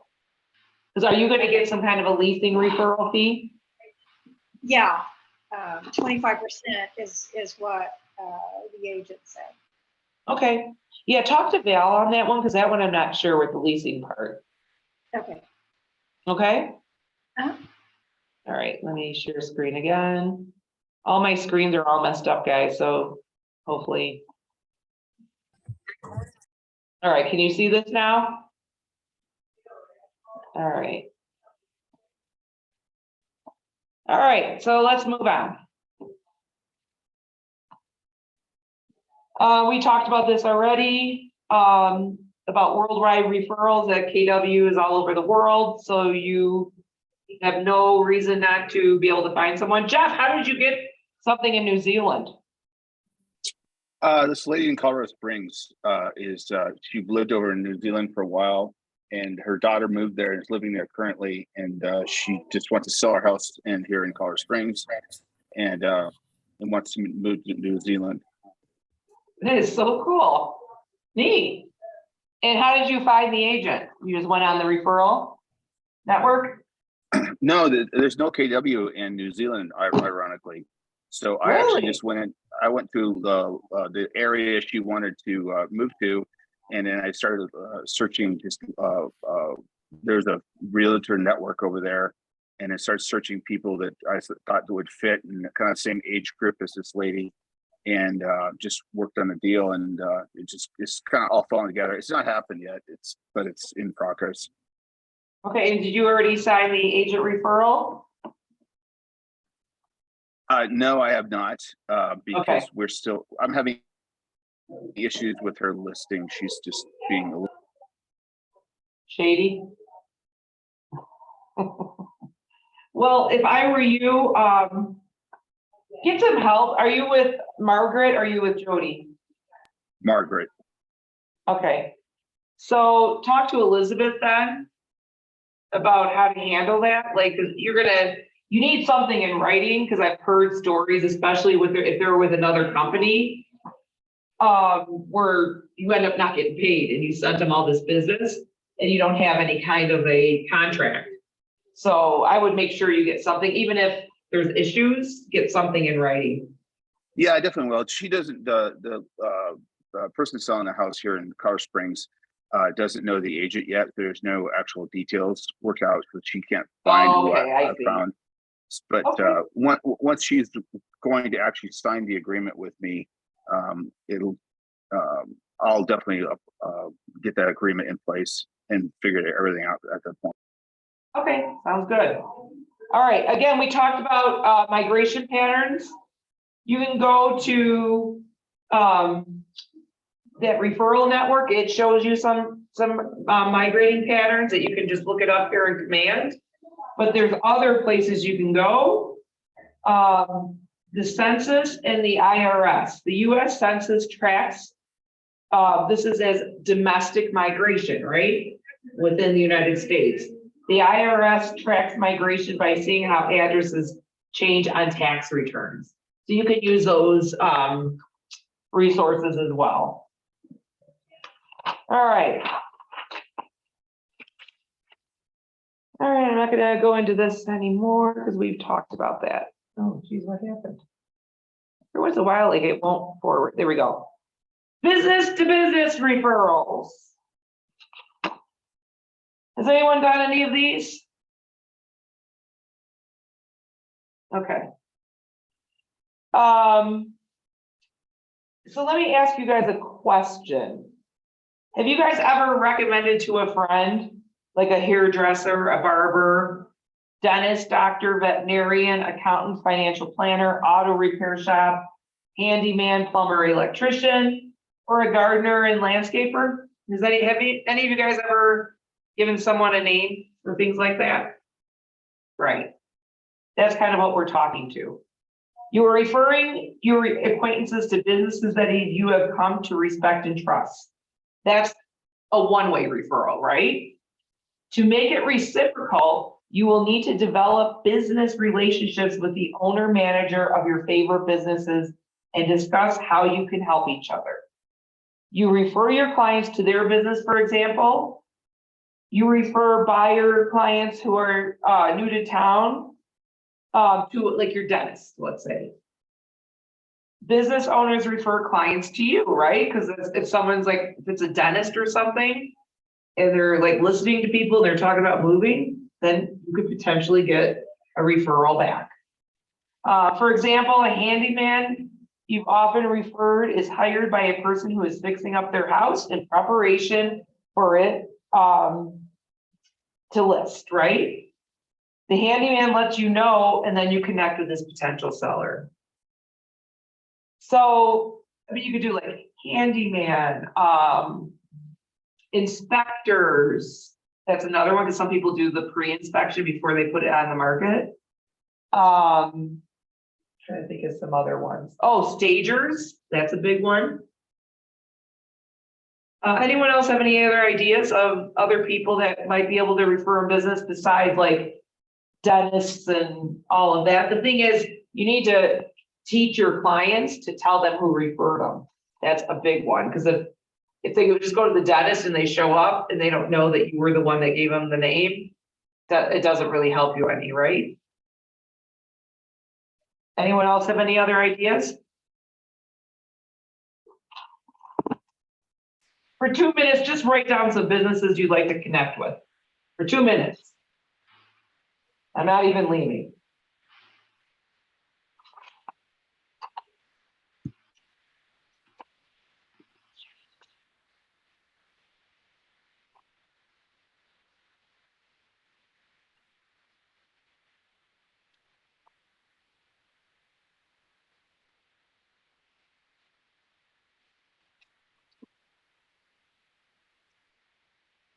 All right, anyone want to share?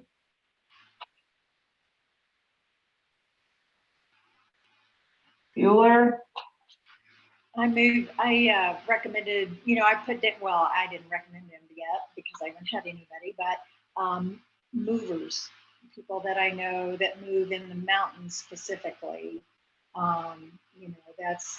That's a big difference from people who might move in the cities. So I. Oh, 100%. Yeah. So what do you think you could do to connect with them? Like, what would you discuss? Well, so I did have one guy that moved us, and so I talked to him. I told him how I liked him, and we had a pretty good relationship. So I did ask him if I could use him as a referral, and he's like, absolutely so. Which I also got a referral from him to talk to his mother, who sells furniture, who told me she would give me a discount if she used. If I, so it just kind of all led to, it was a whole stream of referrals. But anyway, so talking to him, about putting him down as a referral, because I'd love to use him as people who, a local who knows how to move in the mountains. One other thing that you could, what could you do with some of those people you're meeting? What about if you come up with like a discount book? So you talk to, like, let's say a plumber, and you say, hey, if I refer people to you, would you be willing to give them 10% off or $50 off a service call? Right? And then create like some kind of a booklet. And then the best part of it is you will know, or they will know, that referral came from you, correct? Yeah, that's awesome. Yeah. So have that as part of your presentations, right? Hey, I have, sorry, I can't talk anymore. I'm like, ugh. I have a whole referral network, and here's a few people that have offered, that I've vetted and have offered to give you a discount if you contact them, and then provide that to your clients. I think it's win-win, right? Yeah, it's good. Okay. I think we kind of gone on that with the business to business. You guys get the point, correct? So make sure you contact some people, but if you're recommending people, you make sure you vet them. Jeff, did you have something to say? Yeah, did you get that name too? Because I was writing out law offices and so forth with the person you mentioned before. I haven't yet. I think his name is Dan, but no one here remembered either. So I will find out and I will get it to you. What offers are you with? I'm in Arvada, the Avenues. Okay, I'll send it to Margaret. Thank you.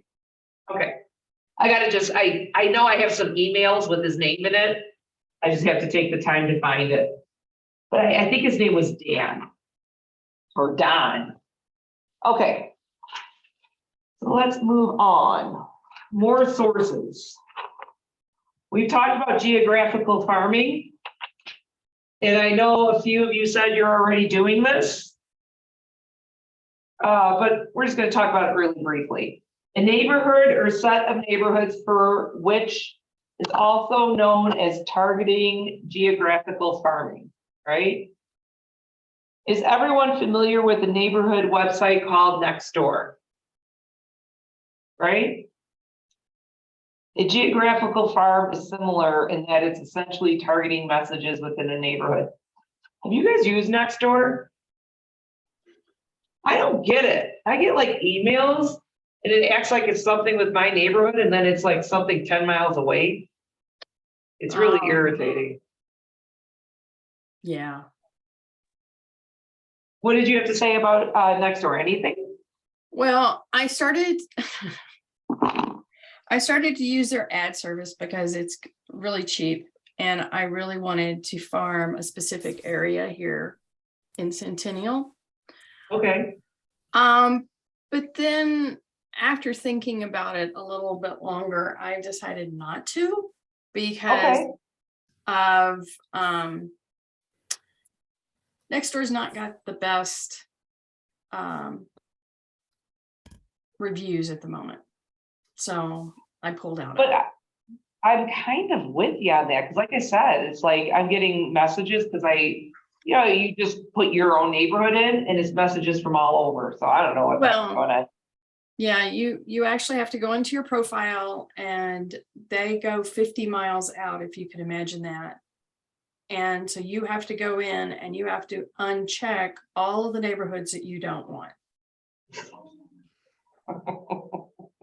Crazy. Yeah. So. Well, You get the crazies on there too. That's the other problem with next. That- Yeah, you're right. It's, I think I really like the word someone used for it the other day, which is vicious. It's vicious. So I've kind of pulled back from it. So. And the thing is, there's ways you could do like, so for instance, I helped start a charter school in Castle Rock. And we used to do a bunch of Facebook advertising, and it got to the point, because charter schools can be a little political because people feel like the funds are coming out of private, the neighborhood public schools. And I've done both for my kids at Douglas County High School. So long story short, we ended up turning off the comments. So don't forget, you can do that. And if I were you, I would, because you're going to get some Looney Tunes on there, and never argue back. Oh, Never, ever say anything. It is. No, that's what they want. Yeah, And so that's, you try to. why it's just like, but then again, there's so many different other ways you can do the exact same thing you want to do on Nextdoor. I mean, you can go through the title company, you can get the call directory, you can get into the MLS, there's so many other ways that I finally started looking at trying to generate what I need. And it's like, it's just not even worth the headache anymore. Do you guys know where you can go to get a farm, like a neighborhood farm? Because I know some of you are brand new. Go to Title. They charge you like $5. They do all the work for you. So you can go to Title and say, I need a farming list for a specific neighborhood. And it's like $5 and we'll send you the list. When you say title, what do you mean? Like Land Title does it. I think Ascendant Okay. does it. I know Chicago, like all of them do it. It's part of their marketing thing, but it's cheap. And they You do normally enough have really business- great, Oh, go ahead. and they normally have great direct marketing systems already in place, so you can actually just declare the neighborhood, and then they can send out direct mails quarterly, monthly, whatever kind of thing. It works out. It does. And you can also find out what's owner occupied versus non-owner occupied, which means someone's renting, right? So it'll say that all on the list. So just keep that in mind. If you didn't know that, that's where you can go and get a quick and easy list for, send them enough business will probably do it for you for free, but usually it's about $5. All right. Just keep in mind, whenever you're doing this farming, you're not going to get immediate results. There might be a unicorn or something out there here and there, but for the most part, it's something you're going to have to keep doing for years before you might get something, right? Because you're building relationships with people, top of mind of people, right? Does anyone else have anything to add about that? I do. What? Oh, go ahead, Diane. I understand, and maybe we're gonna get to this. Let me peek at the rest of this. Okay. So we're talking about, I mean, everything is a long game in real estate, right? Yep. Everything's Yep. a long game. But what if you're one of those unfortunate people who need like a quick win or something to kind of move you along?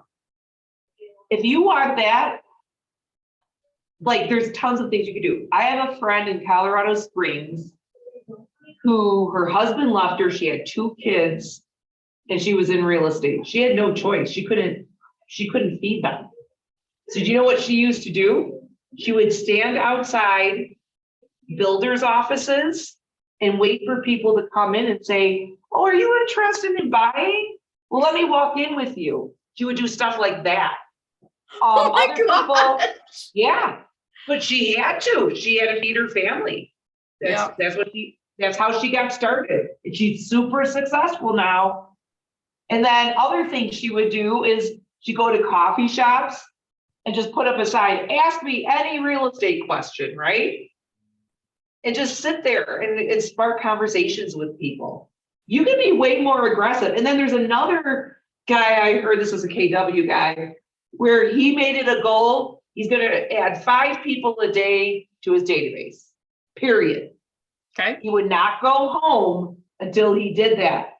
So he would camp outside like McDonald's or Starbucks or until, if he couldn't get them any other way, he would get them before he would end his day. So if you're, I mean, it depends on how much you need it and how much you're willing to do. And, you know, they always say like some of the best real estate agents are single mothers, or I would say single fathers. Yeah. Right? I just- Would you all agree? I definitely, because, wow, those are really aggressive. But she got it done, and now she so she started out just in real estate. Now she has a lucrative she does property management Oh, and real estate. She has her own company now. I mean, like I said, she had to work hard to get there. But it's Yeah. one thing if you're eating ramen and you're feeding your kid ramen every night, right? yeah. We all know that. It's totally different. Any questions? Okay. Once you've chosen a farm area, you'll devote yourself to knowing everything about that area.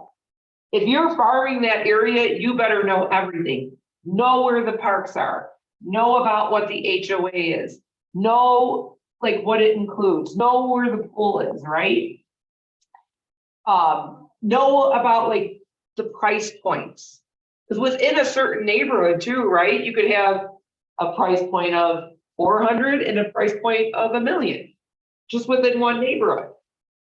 Do you guys have neighborhoods like that out by you? We have the Meadows.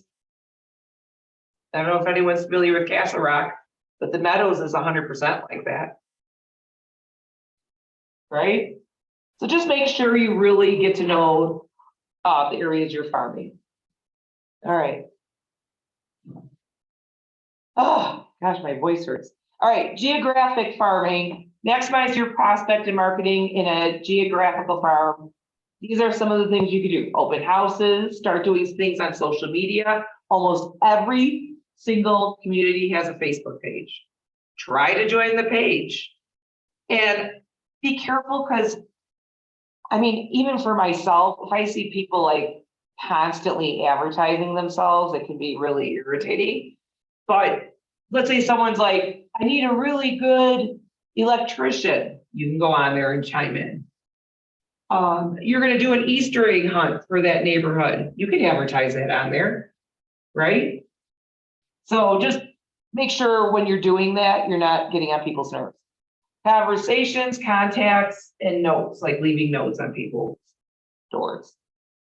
All right.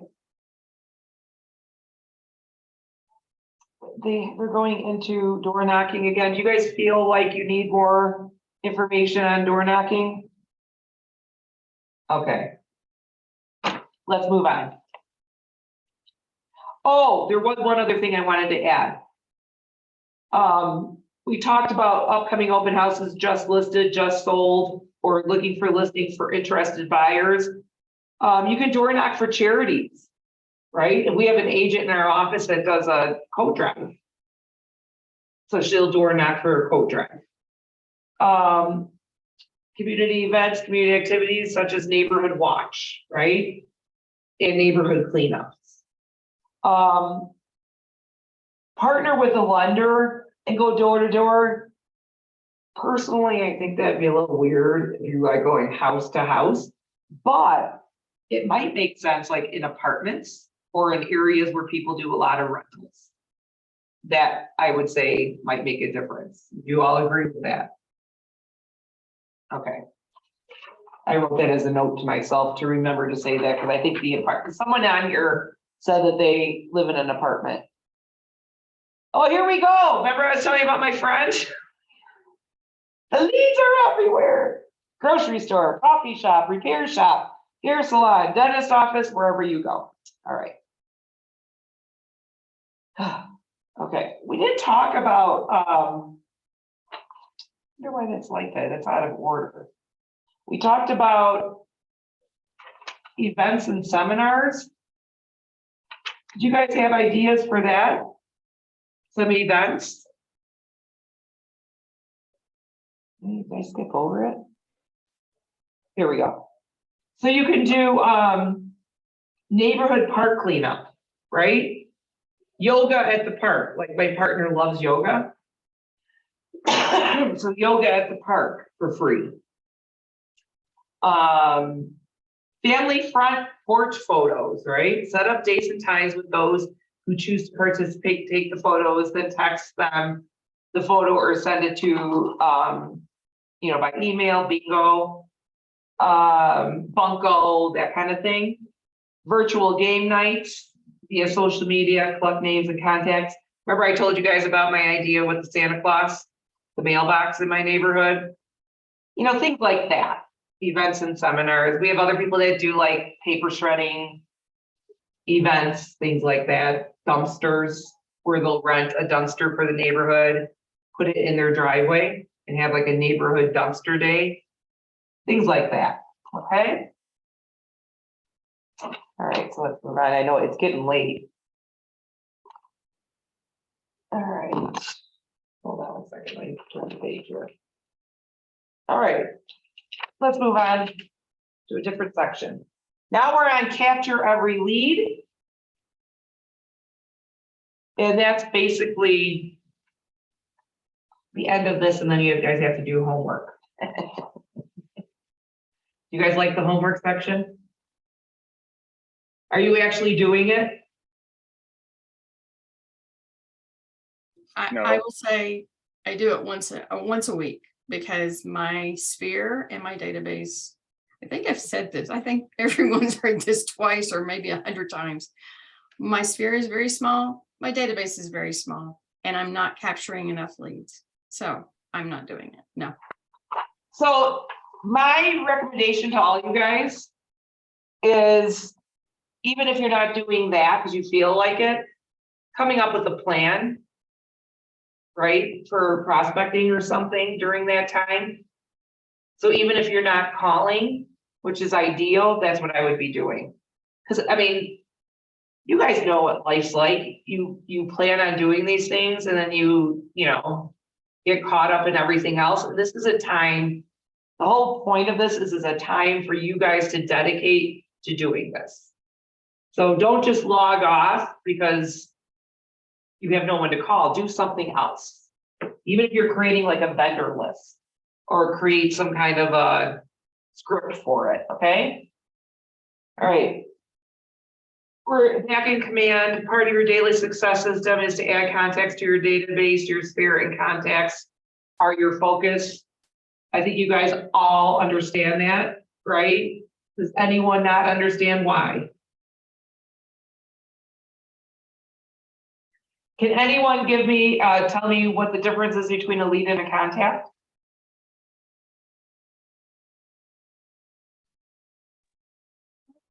I think a lead is somebody who has expressed interest in working with you or referring you, or has moved a couple of stages into maybe a listing, closer to listing. That's what I think. The leads are people you have the right to at least have a one-way conversation with. Brandon, what's a contact? I mean, anyone that you know. I think that's my definition of contact. I have the Google definition of contact. Okay, Is that I'll give right? you, yeah, that's fine. Or I could give you Gary Keller's. Contacts are people you have permission to have a two-way conversation with and whom you've established a value-based relationship, right? Do you guys understand that now? What the difference between a lead and a contact are? Okay. Putting leads in your database as soon as you can helps you keep track of them and allows you to stay in communication with them. Because you can put them in different categories, right? In command. Jeff, did you have something to add?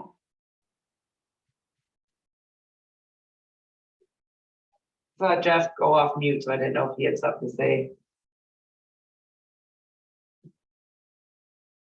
Okay, there is help for adding leads and contacts in Command. You can check out the Command Your Database or Command Your Business course, or go to answers.ke.com and search Ignite Reference Guide. And then the other thing is, who do you guys think I'm going to tell you to look at? Marty. Yeah, my boyfriend. Call my boyfriend or look at my boyfriend or Chris. Okay? Any questions on that? All right, now we're going to talk about a lead generation plan. Like I said, this is the final lesson. It's important that we close out this very important segment and topic. Let's take some time to generate your personal lead generation plan. You'll have time to think over all the aspects of lead generation we've covered and build a plan that you can execute.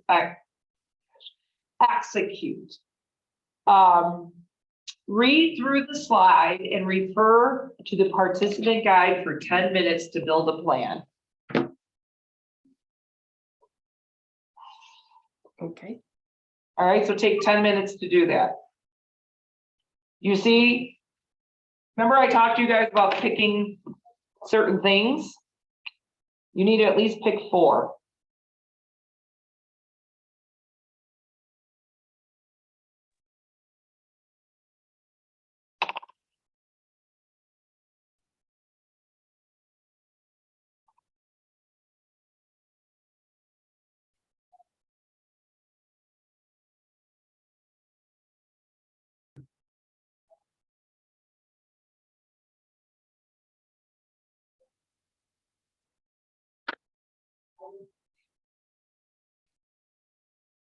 Once you have your list, come up with a deadline for yourself, because then you're going to hold yourself accountable. And if you have an accountability partner, tell them what it is.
get out of the water.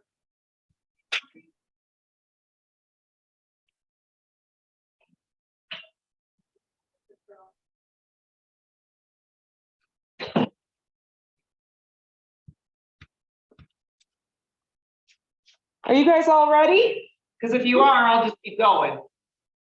Yep. All right. So let me go back here. All right.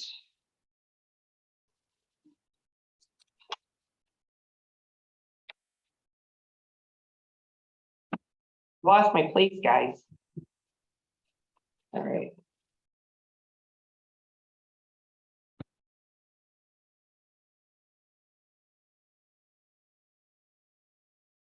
Does anyone like, would anyone like to share?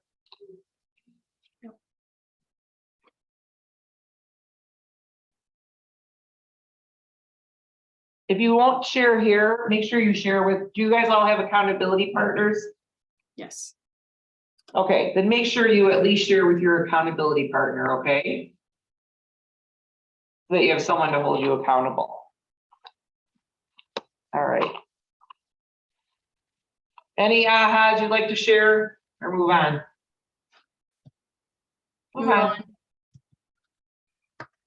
All right, I'm just gonna go over this quick, but you don't have to talk. How, if you don't want to, if you want to, feel free. How has your thinking changed? What ideas or mindsets were new? Just I want you guys to think about these things. What do you feel differently about? What was meaningful for you today? How will your behaviors be different going forward? What actions will you take? What tools, models, or systems will you use? How will they make you accountable? Okay. So the success system, you guys have seen this 17 million times, right? Yep. 10 conversations, 10 contacts a day, 10 handwritten notes, 10-5-1 social media engagement enrichments. Okay, you guys all understand the do not call list? Do you understand that you will get fined if someone reports you? Yes. Okay, so make sure you sign up for the do not call list. Oh, is this a Gary Keller one? It doesn't say, but I'm guessing everything is. I engage every conversation in the spirit of contribution, and people are happy to be in a relationship with me. Right? That's how you have to approach every single conversation. That you're going to provide something of value. Someone might need you, right? Not that you're a pain. All right, so now we're supposed to do role playing for 20 minutes. So I printed out, because I'm sure a lot of you guys don't have the participation guide. But C9, this is the one they wanted you guys to practice. And it was creating referral partnerships with business owners you have done business with. There's a script in there. Then there's creating referral partnerships with business owners you have not done business with. And do you guys want me to read the script or do you have it all up? Because I can read it. Do you guys have it up already? Do you have the participant guide? No, I don't. Oh, Do you know where to go for the participation or participant guide? No. Okay, can you guys open another window on your computer? Yep. Go to KW Connect. Here, there's a, hold on one second, I'll show you. Let me pull it up. Hold on one second.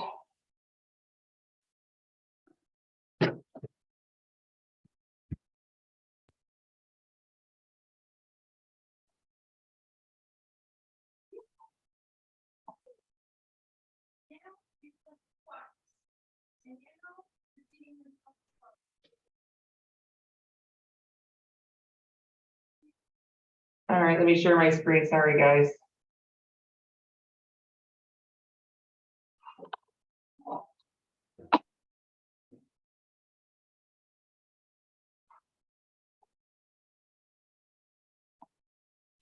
All right, share screen.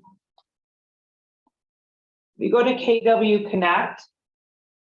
This is like kind of like all the trainings they have. And if you go down, you'll see Ignite. Did I pass it? Oh, where is it? Oh, here it is. Oh, sorry. And you go to materials. There's a participant here. There's a participant guide here. It's a PDF. You can download it. It has a bunch of scripts in there, right? And everything. Let's go to materials. I don't know why it's only giving me one. Hold on one second here.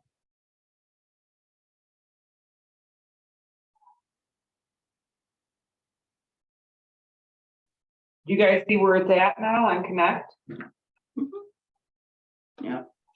Okay. I'll just go briefly kind of go over it. Do you think you're going to call people you've not done business with or with business? Done business with? With. Everyone is going to be with? Well, Okay. no, maybe one or two. All right. So let me do something different because I downloaded this one. So let me get to my documents. And then I can show you, or just put it up on my screen so you guys can see it.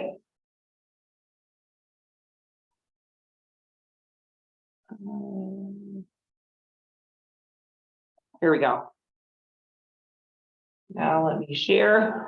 It's like such a pain. All right. Share screen. This is what I want. Let me make that bigger. Can you see it? Yes. All right, so that is the script. Just take 5 minutes and like decide which one you're going to use.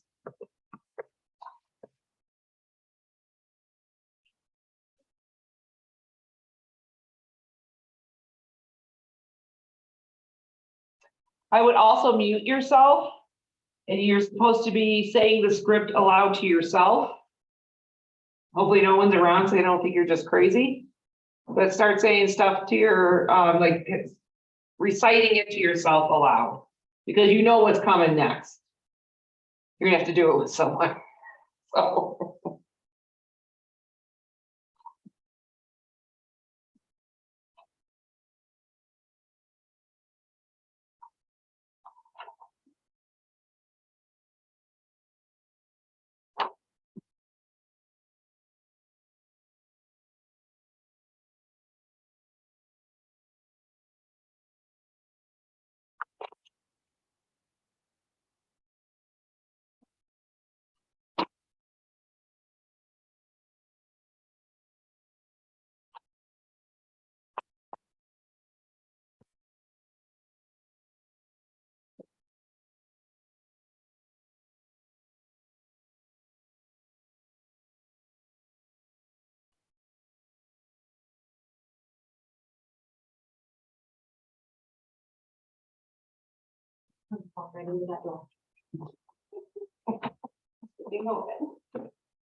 Happens.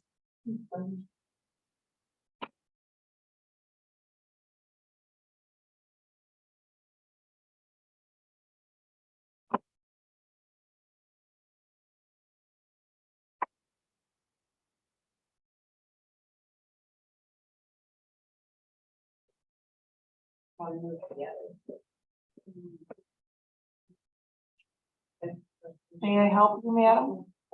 Oh, hold on, let me mute myself over. No one's hearing your conversation.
Okay, you guys know what your script is gonna be?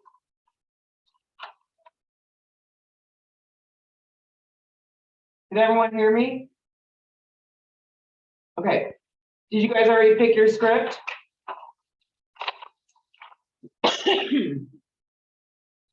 All right, I'm gonna break you up. We're gonna do a breakout, and I want you to practice your script on the people in your breakout rooms. Please accept the invitation to the breakout room, because what happens is those people, if you don't, they sit there by themselves and they talk to themselves. So please make sure you do that. Where's mine? Oh, I think I took over the, sorry. I gotta do the breakouts. Are you guys good with this? Or you want me to leave this up? Okay, I'm gonna take it down because I have so many windows open anyway. All right, more. Hold on.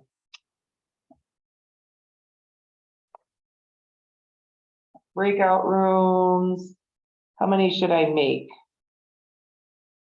What do we have? 2, 4, 6, 7 people. So I'll make 3. 3. I'm gonna assign you manually, so, and I'm not doing it on any real. Okay, room 2. And room 3. All right, I'll see you guys in 10 minutes.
All right, how did that go?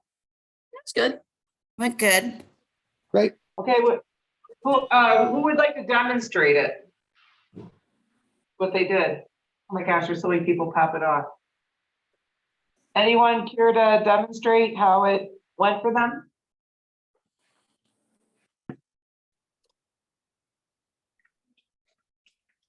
Who were the partners? Who is your partner?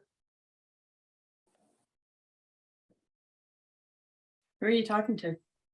Whoever. Jackie, who was your partner? I have Brandon and Diana. All right, you, Brandon, or you and Diana do it. It's up to you guys, whoever wants to do it. Oops, sorry, guys. Wait, Diana's off. So All right, you Becky- and Brandon. Yeah, Becky, if you wanna start, I'll be. I'll go ahead and do it. Hey, Brandon, how are you today? I'm good, pretty good. Awesome. Well, you know, I just love the work you did for me when you helped us move into the mountains. I know it's a specialized skill, and I so appreciate the work you did with your partner. It was just really, really done well and efficiently and quickly. So what I just got my realtor's license. I think you knew I was working on that. I'd love to put you down as one of my preferred partners that I could recommend. Would that be okay with you? Oh, of course. I mean, anytime, I mean, I'm not a huge fan of driving to the mountains, but I do appreciate that you, you know, recognize the challenges and recognize the good work we did. So yeah, absolutely. Okay, great, great. And I'd love also just if you know of anybody wanting to buy or sell in this area, I'd love to also, you know, get your referral business as well. That would be fantastic. So I will put you down on my list, and I will ship some contact information over to you. Yeah, that'd be great. I mean, if you can just send me, you know, mail me, I think, just use the same address you used before, just mail us your, you know, like 20 business cards or whatever, and I'll keep them on file and definitely give you a referral. Nice. Thank you. All right, now I'd like you two to reverse. I'd like it to be the opposite. Sorry, Brandon. Because I wanted to see how he does it, because there's a few little things I would probably change, but otherwise, really good. Go ahead. Hey, hey Chandler, what's up? Hey, not much. How are you? Hey, pretty good. Hey, I can't believe I didn't think about this before, but you know, you guys really helped us out on that project. I really appreciate you guys getting work on time, done on time, because as you know, all of our contractors got their work done on time. You guys came in, knocked it out, did great work. So look, so I'm thinking, I know a couple people, some ex-coworkers, everyone that does fix and flips are always looking for good contractors, especially that does their work on time. And I will, you know, I'm going to put you guys on you know, on my, not only just my list of people that I have, you know, other fix and flippers, but also as a realtor, I will put you guys on my preferred vendors list. Anytime anyone asks, you know, do we know a good contractor that does carpentry and finishing and cabinets, I will definitely give you guys a shout out and, you know, your contact information. Awesome. That'd be fantastic. Yeah, and you know, on the other hand, can I, you know, would it be okay if I give you some of my business cards so you can, you know, maybe return the favor to people, you know, as you're doing workouts with other people, a lot of times people will be fixing up their homes and ready to sell. Yeah. Oh, yeah, absolutely. You know, I would love to do that for you. I work with a lot of people, and that would be great. Be a win-win situation. Yep, awesome. Awesome. Good job, guys. So I love the business card thing Brandon said. I love that, Becky, you asked for the business. That's awesome, because that's what you have to learn how to do and get comfortable with. The one thing, if you're not sure, like, is this someone you've worked with once or multiple times? Because my point is, who are you giving this information to? I don't know. I don't understand. Your clients. The information you're gonna be providing to your clients. You really need to vet them. Like really, like ask them questions like about how far away is your turnaround time?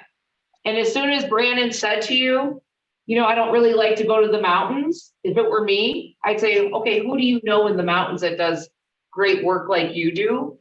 Because if it's not something you like to do, what do you think the chances are he's gonna prioritize your job, Yeah. Yeah. right? Yeah. So when you're calling these vendors, always in the back of your mind, it's not about you, it's about providing a service to your clients. And if you do that, you'll ask the right questions. Does that make any Okay. sense? Yeah, absolutely. Because my whole thing is always about service and doing the best job I can for clients. And the thing is, if you start referring people and they don't call back, or they're like, I won't go out there, I'm too busy, you look bad, right? Okay. Any other questions?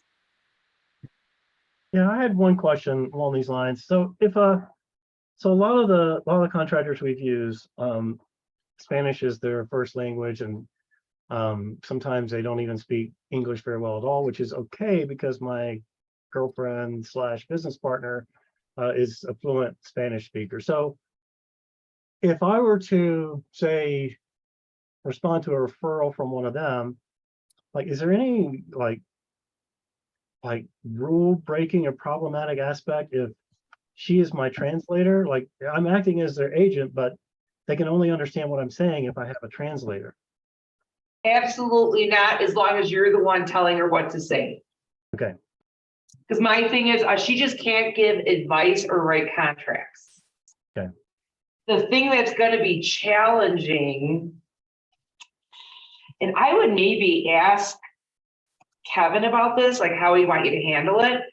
How do you get them to sign a contract if it's in English? Oh, yeah. Like, do they know what they're signing? So does CTM not have other language? It's that plus what you're writing in there, right? You have to keep that in mind.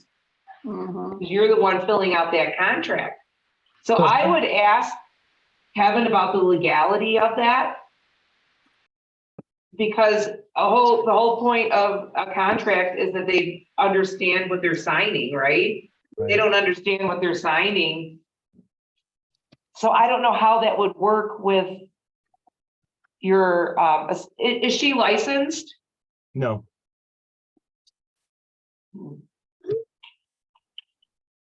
Yeah, I would talk to Kevin about that. I wonder if you can draw it up in English and have her do it, just translate it into Spanish, but you don't understand the Spanish to confirm she did it correctly. It's kind of a hot mess there, Brandon. Yeah. Okay. I don't know. I would ask Kevin how he want you to handle that. So like what I Becky think- said, so the go ahead, sorry. CTM contracts have an option to show the standard contracts in Spanish, or is that not? I'm almost positive they do. I've never had to do it, but I remember seeing that. Okay. If not there, go on the Colorado Real Estate Commission site, and they have samples of them all. And I know they're there. I've seen them. I don't know if they're in CTM. Okay. But my bigger issue is the legality of you filling out a contract and putting in stuff, even if you have the contract in Spanish, what you're putting in there needs to be in Spanish. Right. So talk to Kevin about how he want you to handle that. Maybe they'd be fine with the translation from your assistant. I don't know. I just don't want to get you in trouble. Okay, appreciate it. You're saying Kevin, but I assume you mean Bob if I work in Arvada? Who is the one that you ask questions for your office? It would be either Bob or Charles. Okay, I would think that's a Kevin question because he owns the offices personally. But if they've dealt with this before, I would ask, hey, have you ever dealt with a situation like this? If they have, then talk to them. If not, I would, thank you, Diane. I would talk to Kevin, but I wouldn't just proceed without getting some advice on that. Okay. And he may have talked to Damien about it, who's our attorney for all the offices. All right, thanks. Huh? All right, the next thing is preparing your conversation list. Your daily lead generation time consists of 3 parts. You're preparing, right? So when you determine who you will connect with today before you begin, you will either write names on a conversation sheet or generate a list from your database of contacts. Then the next is take action. When you connect with people through conversation, this is your most valuable activity, building relationships with people in your database, and takes up the majority of your lead generation time. Maintain. When you update contacts in your database, you will enter additional information you have learned from your conversations and follow up on any commitments you made. If we're using this script where you're calling vendors, make sure you label them vendor and maybe even what type of vendor they are in your contacts, okay? So create a tag for that. All right? So you're supposed to be creating a conversation sheet for the next 10 minutes. I also want to give you guys another idea. So if you're like, I don't even know any contractors that I would even begin with, call your sphere of influence, your database, right? Because you guys all said it's small, and just say, hey, I'm trying to come up with a really stellar list for my clients. Would you mind sharing me any vendors you think do an outstanding job? And that's a touch to your clients, and then you follow up the touch with the vendor. So take up 10 minutes to figure out what your conversation list will be. Okay?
All right, we're a very small and intimate group now. Are you guys all done?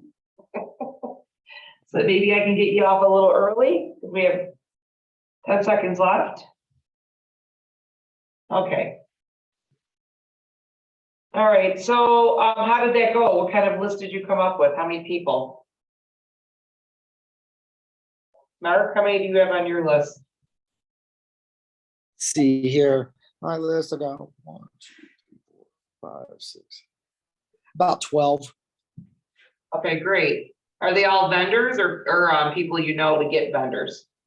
They're all vendors. Okay, great. All right, good. Diana, how many people are on your list? I have 6. Okay. And are they vendors or people you know? They're all, well, 5 are vendors, and then 1 is my next door neighbor. I can get a good list from her, I believe. Perfect, perfect. And then add them to your conversation list for tomorrow or something. Okay. Brandon, I know you were up there and now you're gone. He might be on the phone or something, so. Oh, there he is. You're muted, Brandon. I'm off the phone now. I mean, I have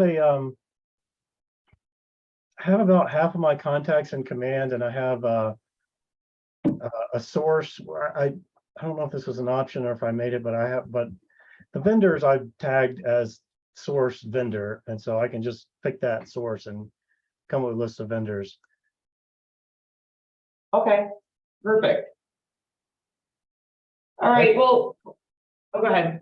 I was just gonna say I have 7 now, but like I said, I haven't completely cleaned up the whole contact list. Okay, great. All right, now for the next, you guys have your conversation list. Now we're supposed to spend 45 minutes calling. I trust that you guys could do that on your own, so I'm gonna make you do 15 minutes. Even if you get 1 or 2 calls in, I want you to get at least a couple in so you can tell me how it went. So how about we spend 15 minutes and you guys make these calls and then we'll come together because I know we're running, we don't have a lot of time left. So how about 15 minutes? Sound good? All right. And then we'll come back and share. Sharing is caring, guys.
Mark, do you have a question? Yeah, just a quick question. I'm up here in Summit County. What if you can't get 3 good vendors for a particular category? If there's only 1 or 2, do you just omit that category? You really legally are supposed to have 3, because if you don't, you're not giving the consumer I don't know if you learned that in real estate school. You're not giving this consumer a choice. And then they can come back and blame you, or they might say you're in cahoots with that person. That's why it's always 3. Okay, My thing is, if I were you, I'd come up with 3, even if you know they're not gonna service them. okay. Yeah. Makes, You know what I'm saying? Just so to Yeah, cover yeah. your butt. yeah, makes sense. Thank you so much. You're welcome.